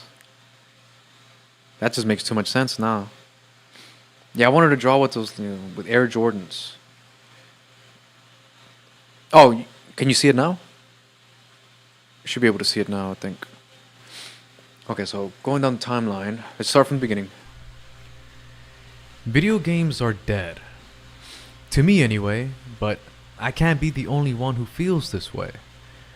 I was born in the late 80s, and one of my earliest memories are of my cousins playing Super Mario.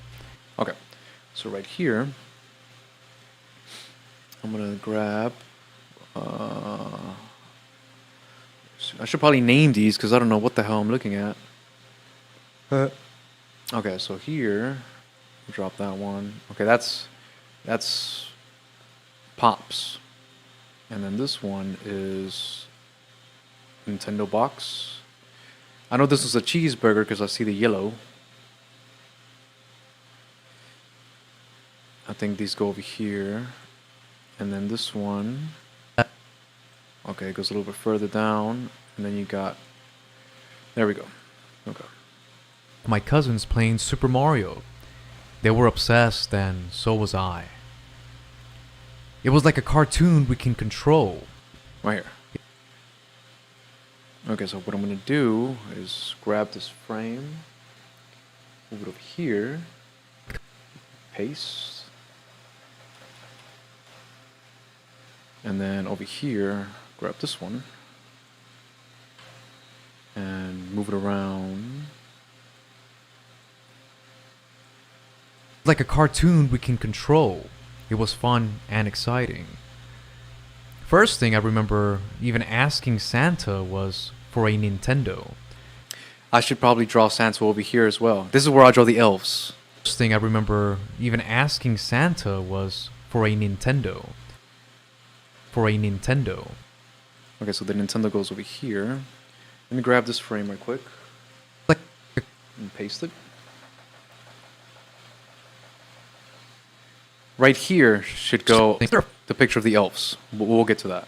First thing I remember even asking Santa was for a Nintendo. So let me keep this place empty. And exciting. First thing I remember. Okay, so I'm gonna keep that spot empty. And then over here. Nintendo. I remember getting one, but my dad didn't want to open it. It had this not for resale print. Okay, so not for resale is gonna go somewhere around there. It's over here.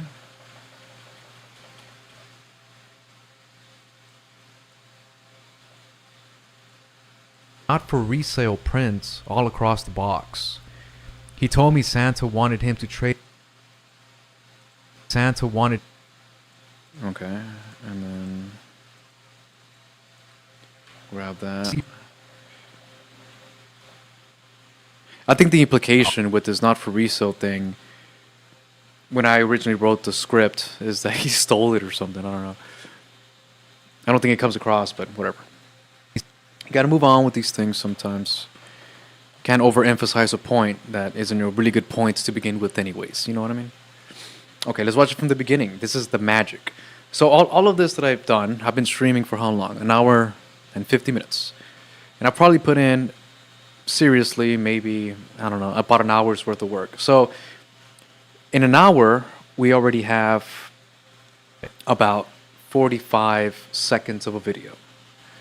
Give or take. So let's watch it from the beginning. Video games are dead. To me anyway, but I can't be the only one who feels this way. I was born in the late 80s, and one of my earliest memories are of my cousins playing Super Mario. They were obsessed, and so was I. It was like a cartoon we can control. It was fun and exciting. First thing I remember even asking Santa was for a Nintendo. I remember getting one, but my dad didn't want to open it. It had this not for resale print all across the box. He told me Santa wanted him to trade it in for a newer system, and I got it. A Super Nintendo with Mario. There we go. That's probably my favorite drawing so far. Traded in for all across the box. He told me Santa wanted him to trade it in for a newer system, and I got it. A Super Nintendo with Mario World. I was 3. Okay, so I know what to draw there. Just Super Mario World and me being 3 years old. I need to draw that that part right here. What did we say we were gonna do? Cholo. Yes, that's right. You're 2 hours difference. Okay. Nike Cortez. Let me Google that right quick, just to get a better representation. And you can't see what I'm seeing now. Okay, there we go. I remembered this time. Okay, so let me Nike Cortez.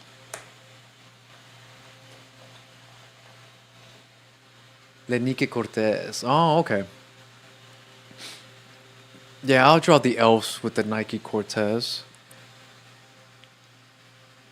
Maybe I should draw Santa with the Nike Cortez as well. Okay, so what I'm going to do here is bada bing, bada boom.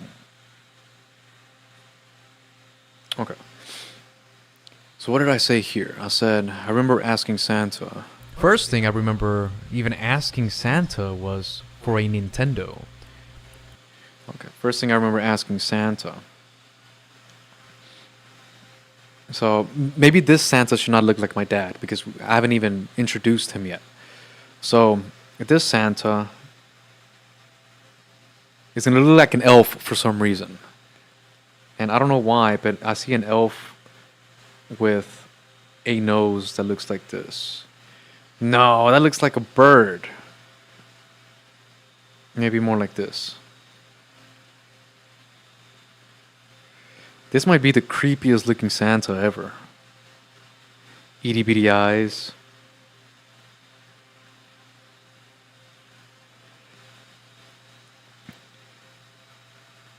What the hell am I drawing?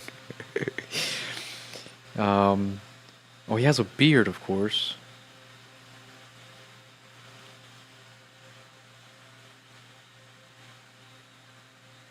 And he has that hat. Okay, we'll get there, don't worry. I'm imagining this really ugly elf, but I can't put him across. Okay, so what I'm going to do here is I'm going to shrink it because what's important here is drawing his Cortez. That's the whole point. So Santa has a gut that doesn't quit, and he has like the typical American dad body, just this gigantic gut, no ass, and Nike Cortez. And so he has his gigantic feet with los Nike Cortezes. Boom. Look at that. Every Santa in the world is going to want these Nike Cortezes now. Okay, so I got to emphasize Santa Claus a little bit better. I know he has a belt. It'll get better, don't worry. And he has his hands. He kind of looks like Dr. Robotnik.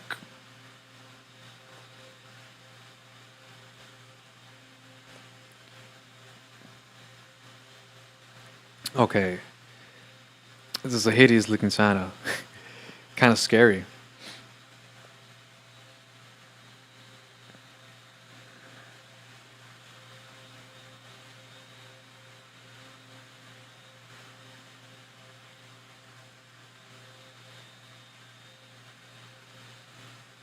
There's nothing Merry Christmas about this fool.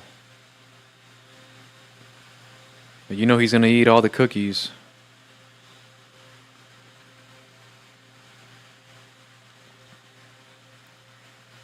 So, let me just draw his hat.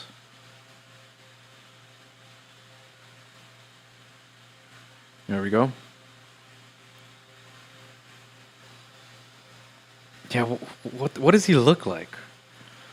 I don't even know what I'm doing.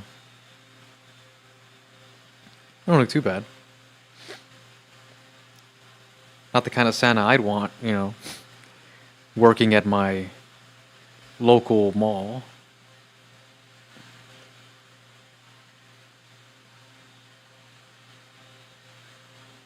He's like the heavyweight champion of eating milk and cookies.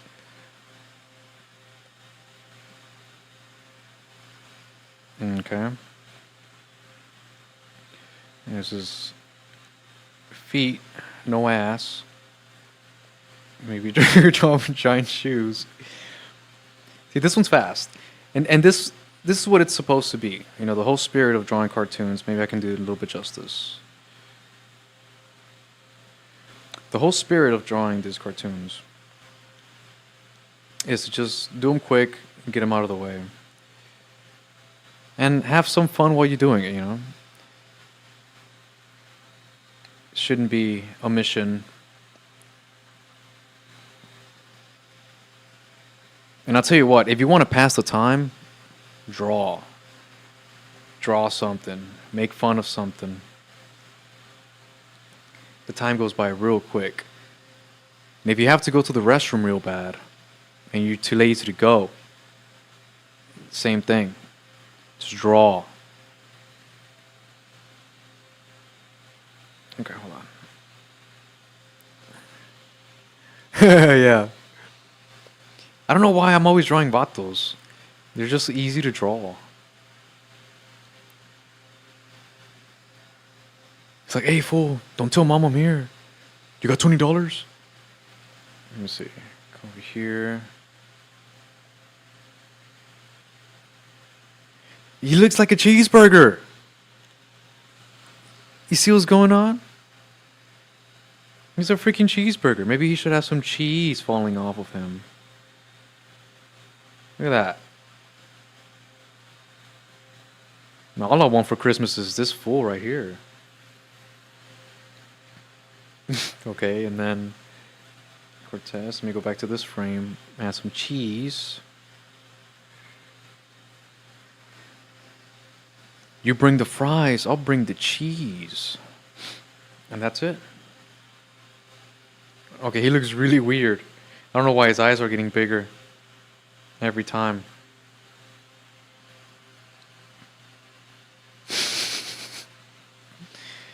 Horrible. Horrific. Okay, let me export it.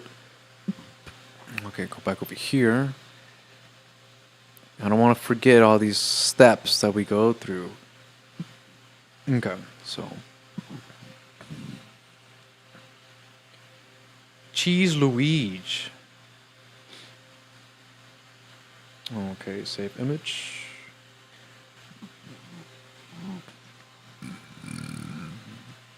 Excuse me. Oh, sorry. Wrong export. Let me remove the background. You'll see it in a moment. Give me 1 second.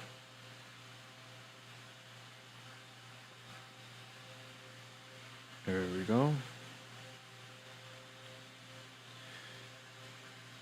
Uno momento. Uno momento. I like speaking in Spanish like a white dude. Uno momento, por favor. Okay, right here. Send it. Okay. I should have it now somewhere. There you is. Okay, and then bada bing bada boom. Okay. Grab it. Oh, I was almost perfect. It's okay. So grab that, grab that. Ooh. Oh, way over there.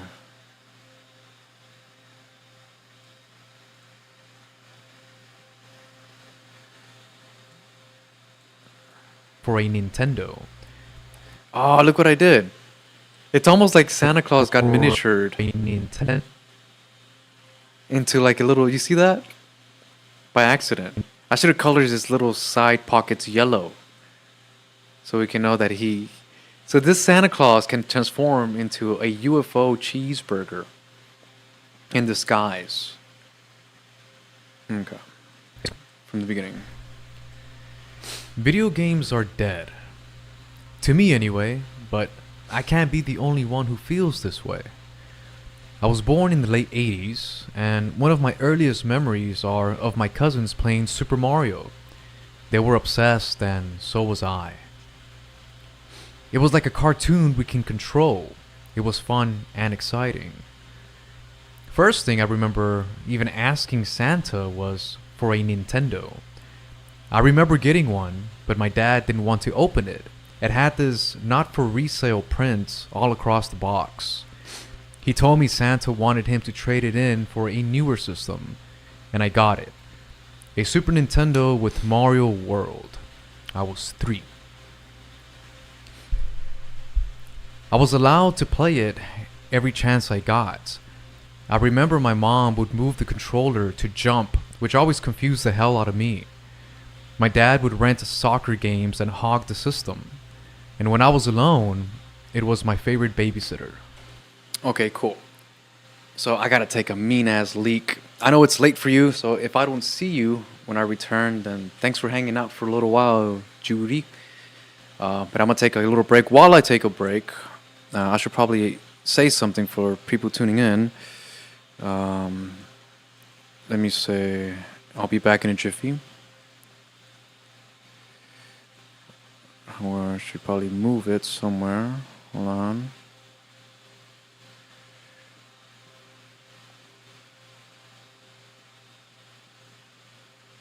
Nah, I'll just keep it up there. I'll be back in a jiffy. And what I'm going to do, actually, is I'm going to show my latest video, intermission break, so y'all can enjoy my shenanigans. Let me see. So go over here, cartoon to regular. There we go. So I got my video here, and I'll be back. Give me one moment.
All right, all right. I just thought about it. I don't know if you're still here, but I haven't actually watched my original cartoons. I haven't watched my original cartoons. Have you seen them?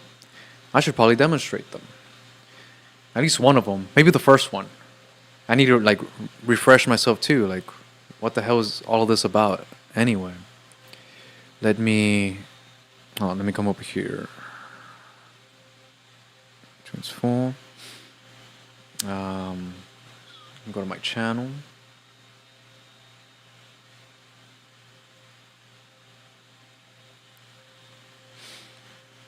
Let's do. Yeah, it's one of the first videos I uploaded on this channel. It's called Wrestling with the F Word. So let's check it out real quick.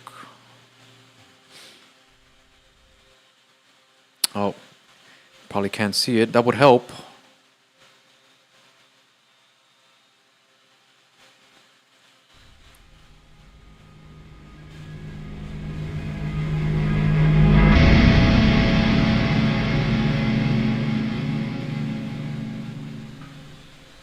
In pro wrestling, you have the heels and the baby faces, which I always thought was pretty cool. It's just a cool way of saying a good guy. You know, that's the baby face. With a bad guy, that's the heel. Now, I don't know what a heel is. I think of like a foot, and I guess the foot kicks you, and it's driven by the heel. And it doesn't make too much sense to me, but sounds pretty cool. Sounds like hell. That's the heel. It rings well. And I use those terms whenever it's appropriate. I'll say something dumb like, Thanos is the perfect heel. Or if I see somebody walking around like this, in my head I think, man, that's such a natural heel. There's all kinds of terms, like kayfabe or shoot, bury, sell, some self-explanatory, others just strange. Those are all words inside the wrestling community. Outside, there is only one word that I can think of that a non-wrestling fan would use. Of course, the dreaded F word. And that word has been tied to wrestling since I was a little kid. Well, way before that. But I find it is usually used to undermine, not actually define, this almost sport. Now, the first time I got into wrestling, I had gone to my cousin's house, and he said, "Hey, you gotta come quick, they're about to show the giant." And for some reason, I thought of Robin Williams, but with this gigantic head. I said, "The giant?" And he said, "Yeah, stupid, the giant, no time to explain." I said, "Oh, shit." Went to his TV, and there he was, some freak of nature who resembled a giant potato with hair in this ginormous hand, and one little strip of clothing going over his shoulder. Up until this point, I was only familiar with the Mexican style of wrestling from the Spanish commercials. I remember pros like Ultimo Dragon, Mil Máscaras, Pentagon. I used to have all their toys. Well, kinda. They were cheap-ass pieces of brittle plastic dummies that looked like this. You know, they all had the same shape. The only way to differentiate them from another was their color palette. But when the giant came out, I was instantly hooked. You see the people, you see him walking through, and it was like the original King Kong. Now, I know that movie is old as hell, but when it premiered, there was a scene where the gates opened and there was King Kong, and it was a big moment in cinema. So this fool had captured my imagination like that. You know, it was greater than life. And you can tell he was a real giant because the camera angle was from like a semi-crotch view. And after he chokeslammed some poor bastard, my cousin said, "Alright, now we gotta wait for the real guy. We gotta wait for Sting. He's like the Crow. He's up in the sky. And he drops down like Jesus. And then he beats everybody up with a baseball bat." And so he did. Here came this enigmatic shadow, descending from the heavens, landing in the middle of a squared circle. But he was attached to like this rope. Then he let go of it. And then he started whooping everybody's ass. And I remember seeing a bunch of biker dudes getting their asses beat, just flopping around all over the place. Hulk Hogan in particular was taking a beating, selling every punch like a clown, resembling that wrestling toy. You know, this guy was just getting nailed, pleading for his life, doing the whole prayer thing. A few things went through my mind. Aside from this being pretty damn funny, I was witnessing two adults fighting the way we fight. Me and my cousins, you know, would fight like this all the time. This is what we did last summer. You know, and every kid did it. You know, you go to a peer's house and you're like, "Hey, you want to play Bruce Lee?" And they're like, "All right." And that's what you do. You pretend to hit each other and you go in slow motion and you make eye contact and you fly through the walls and you break through them. And as soon as you land on the floor, you quickly turn around on them and then you do this super slick move and then you sweep them and they're on the floor and they take a bump and they know you play. You're playing Bruce Lee. You know, it's the way us kids would communicate. You pretend, you have fun. It's also reminiscent of going to a family get-together, and there's that one cool uncle just right before he gets drunk, and he starts chasing around all the kids and tickling them till they piss and shit themselves. Every once in a while, a grown-up would enter a kid's reality and play. So here I am watching these big-ass kids play, these giant characters, these comic book villains and heroes, and not once did I ever ask myself, is this real? I never questioned the validity or reality of what I was watching. I've seen a real fight, and Homeboy didn't just stand there and get hit repeatedly on purpose. Even Toy Story had a more convincing fighting scene than that. In fact, watching wrestling was no different than watching a movie like Bloodsport. I never thought, damn, I wonder if Honda really got his nuts splattered all over his gooch. It's like, no, this dude's an actor. You know, but I don't have to think that he's acting. It goes without saying. Hell, it goes without thinking. Just watch the movie and enjoy it. I just watch these wrestlers and enjoy it. So what is wrestling? As far as I can tell, wrestling is the collective imagination of people playing Bruce Lee. Okay, so yeah, there was. My audio levels are pretty bad. I don't know. I don't think they weren't that loud. But there was something here that was like really entertaining. I know I made it myself. Lady Campion.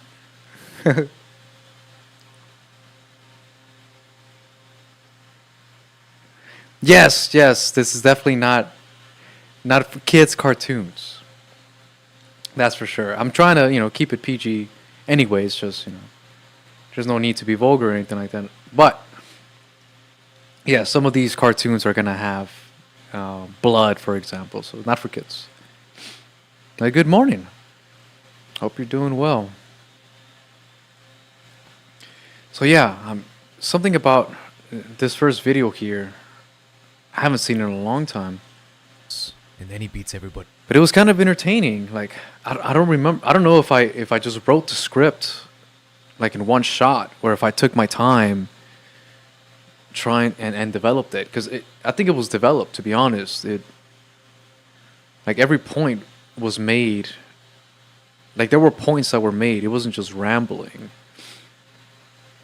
There was some serious work done here. It was all over the place. It was actually pretty good. I'm tooting my own horn here, but let me see. Maybe I should look at another one. I should watch one more. Which one should I watch? I want to watch the music ones. So I'm going to go. Actually, yeah, I'm going to watch the music one first. And then I'll watch the cartoon one. Just to get some ideas and some refreshers here. Here we go.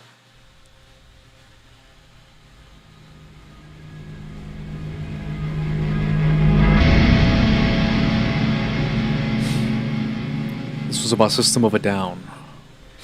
A common way of bonding with a stranger is by asking what their favorite something is. Movie, food, animal, all seem simple enough. If the friendship grows, the questions become finer and eventually complicated. What is your favorite game? Well, what if you play multiple styles of games? What is your favorite genre? Well, what if you're a moody person and sometimes you favor a puzzle over a fighting game? When this happens, what is your favorite whatever is no longer a fun question. I like Michael Jordan's response to who is the best basketball player of all time. To paraphrase, it's unfair to compare two different eras. A more meaningful question is who had the greatest impact during their time. And that makes sense because favorites and bests come and go, but only a few are set in stone. In this situation, a more appropriate question could be who is your Mount Rushmore of whatever. And this is where things can get interesting again because the question isn't asking what are your top 4 favorites. It's asking who is your first, who was always there from the beginning, who has remained a constant, and who freed you from a traditional bias. I discovered the power of the guitar really early. First thing I learned was the intro to Under the Bridge. That gave me all the confidence to attempt anything. At the time, the radio would play music with actual guitar playing. I learned a bunch of Nirvana and top 40 whatevers, but everything changed when I heard that one song by Papa Roach. It was loud but tight, heavy and tame. I quickly got into Linkin Park, and I really liked how clear his screams were. Tool was pretty cool too. Visually, they really captured my imagination. But everything changed again when I saw the video for Chop Suey. Their whole aesthetic was a life changer. A beautiful acoustic intro with the crowd staring off into the abyss, slowly creeping upwards as the drummer grooves along. The bass beginning to rumble, being played by the longest six-pack in the world. A great build into that one part where Darren plays above the nut with a cheesy-ass grin. And then of course, this bright-ass yellow shirt with the ridiculous singer and this badass goatee. To this day, they are pretty original, I think. So imagine how incredible they were when their content was fresh. When I got their album, I knew there was something special in here for the sake of my chops and my psychological approach to the guitar. It was the first time I tuned a drop C, and it was about as low as I could go without adding meatballs and parmesan. But it was also the sweet spot for my shitty amp and metal zone. The first song was stupid, but not in a bad way. It was simple, but at the same time, damn near impossible to play perfectly, because those pinch harmonics seemed to have a mind of their own. By this point, I was only about a year into my guitar playing, so there were techniques I haven't even considered. Needles was amazing. First time I ever heard a gallop in all its chug glory. Deer Dance had me feeling drunk. Jet Pilot had me downpicking, and for the first time I considered, only downpicking might be the most viable way to get that consistency down, sonically and physically. X taught me that I didn't need to multiply. In the album, Chop Suey starts like this: suicide.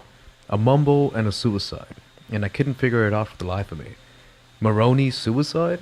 Like some dude named Maroney has a restaurant named Suicide? We're all in Suicide? Like there is a creature named Suicide and we're inside of him? Or we're all in suicide, like a philosopher who just discovered that guns don't kill people, but people do? When I found out what he was actually saying, we're rolling suicide, it still fucked with me. We're rolling suicide? Like a joint? Bounce was the track I always skipped. It wasn't a bad one. I guess any song after Chop Suey would be a hard one to follow. There was just something about the seriousness of the ending to the song. It was about angels deserving to die. And I can't hear the song without thinking of all the cool moments from the video. All of that, plus they get all Jesus-y and start talking about fathers and being forsaken. There's some pretty deep shit going on. Then out of the blue, bounce, kinda cringe, really. Forest was the first time I played a power chord with my middle finger on the lower notes, giving that ethereal, foggy forest vibe, kinda like the woods in Chrono Trigger or Super Mario World. Atwa was damn beautiful. Nothing too special, but it got the most out of subtlety. The whole song was one riff played 4 different ways, with the exception of the outro. Science has failed our Mother Earth. Like we didn't have a shotgun big enough to blow up a comet. Shimmy was like a less cringe bounce, and it was my first conscious playing of the harmonic minor scale. Toxicity had all the great elements, but the MVP here is that damn drummer. It's one of the first drum performances I remember memorizing. Psycho. Now I know this song isn't black metal, but it does have that ominous vibe for a moment. Like the foggy forest, but maybe more like dead woods in a cold, damp environment. Howling atmosphere for sure, and that solo that takes you to hell and leaves you there. Psycho is also the closest in vibe to the first record, another album worth studying. Aerials was precise. It was like a double-layered atwa. It was a fun song to play, and doing it to where every note rings clean took a bit of focus. But the most meaningful part of the song to me are the lyrics, standing the test of time for sure. As far as who influenced my guitar playing, they are on my Mount Rushmore. To be precise, they are my Washington. All their albums have their place, but this one was the first real album that gave meaning to my identity, and one that I can still play along from beginning to the end without missing too many notes. I might as well fill the rest of them. All I can say is the next one is not Metallica. Nah, it's Metallica. Okay. I'm gonna watch one more before I end the stream. But I'm getting an idea of what I should do. I gotta refine my story, and I gotta make sure that every point I make, there's something to it, or there's some entertainment value to it, because this shouldn't be a rambling fest. It should just go straight to the point, have the videos be as short as possible. And I think that's the way to go. So let me look at. I wanted to watch one more, which is the animation. The animation one. So let me come back over here. Here we go.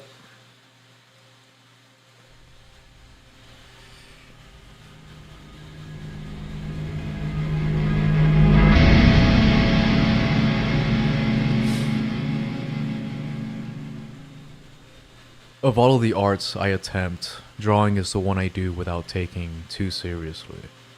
I take my guitar playing to heart sometimes because the challenge to reward ratio hits a spot just right. But that works against me when someone wants to jam a song with a simple chord progression. My enthusiasm is not in there all the time for those. I believe every one of us has the potential to do at least one thing exceptionally well. Music might be mine, but whether that is true, I am committed to that idea. And that has kept me from polluting the free spirit of a decent doodle, only to fuck it up by drawing its hands. But it's cool. Whatever. Does this drawing relay my imagination to the viewer? That's what matters for now. I'm in the stage where most of the closest people around me are either starting a family or are reaching that decade mark with them, and being around them, I've watched some of the shows that they put on for their kids. Everything from these super computer generated babies to Picasso pigs. Browsing through a few of these, what stands out is how consistent the models move. Much like modern Simpsons or Family Guy, these characters are, for lack of better terms, perfectly rendered, episode after episode. And that's pretty cool. I guess from a developer's perspective, this increases productivity, but at what cost? Is there a real difference between the original Scream and a perfectly replicated print? I'd argue that there is. It's like the difference between a real drummer and a drum machine. The original is layered with time. The painter's hand, which is complete with fortune and mistakes, are there to see if we know how to work backwards. Machines have their place, but art is incomplete without a touch of madness, I think. I can't relate to these new shows. Hell, I can't relate to most of the cartoons I grew up watching, but I can still appreciate their art style. I got on Hulu and YouTube and wherever I could find these little side previews to see what Memory Lane has to offer. I praise Rugrats for its imagination. I don't know if the creators intended him to be this cool, but Tommy is a G. The intro to the show has the camera moving through Tommy's perspective, and that's what gives it its greatest appeal. See, I drew him too perfect here. He shouldn't be looking this perfect. I don't know why I did that. I don't think I traced it, but that looks like Tommy, so that's a mistake right there. The doodles or the drawings should not look identical, to the original. It should have more. It should have more style to it. Be this cool, but Tommy is clicked when I was a kid. It's looking much bigger than it actually, and that's what gives it its greatest appeal. I remember my grandma's house looking much bigger than it actually is. This never clicked when I was a kid, but I understand now why Tommy's environment was always warped. Ren and Stimpy. Just look at this guy. The attention to detail, the smoothness between 1,000 faces, the strain, being at that boundary right before the head is about to explode, and every once in a while it gets ridiculously detailed. And I'm pretty sure every disgusting cartoon from the 90s took something from this. I see their style honored in Cow and Chicken, Rocko's Modern Life, and SpongeBob. This one still holds up big time. I have a lot to say about Hey Arnold, but as far as the animation is concerned, beautiful. The backgrounds... Or maybe I am drawing them like they look because I'm making a point about their animations. I think that's why I did that. So I think it was intentional. The sky, the gloomy lakes. I have a great appreciation for the pencil style they go for. I haven't seen this before or since. I like this one. And looking back at it now, yeah, this guy's fucked up in the head or something. I wasn't too into all real monsters, but looking back at it, I mean, look at this. Okay, I get it. Okay, so yeah, they really look. Yeah, they just look like the original characters. Okay. So what was the point of this video? Maybe I meant to make it longer and make more points, but yeah, this one wasn't that good. So I just got to be careful with what I'm doing. I got to make sure that these stories are good. So, but anyways, I think that's going to call it. Thank y'all for hanging out. Lady Campion, Judy, Bonfire, and a couple of lurkers that I had. This was a setup, so... And I've been wanting to do these cartoons for a long time, so I'm glad I just kind of just went for it. And didn't have too much preparation, but I have a good idea of how to do these properly. And I should probably be doing these starting around this time, not 4 in the morning. So, thank y'all for hanging out, and I will catch y'all on the next one.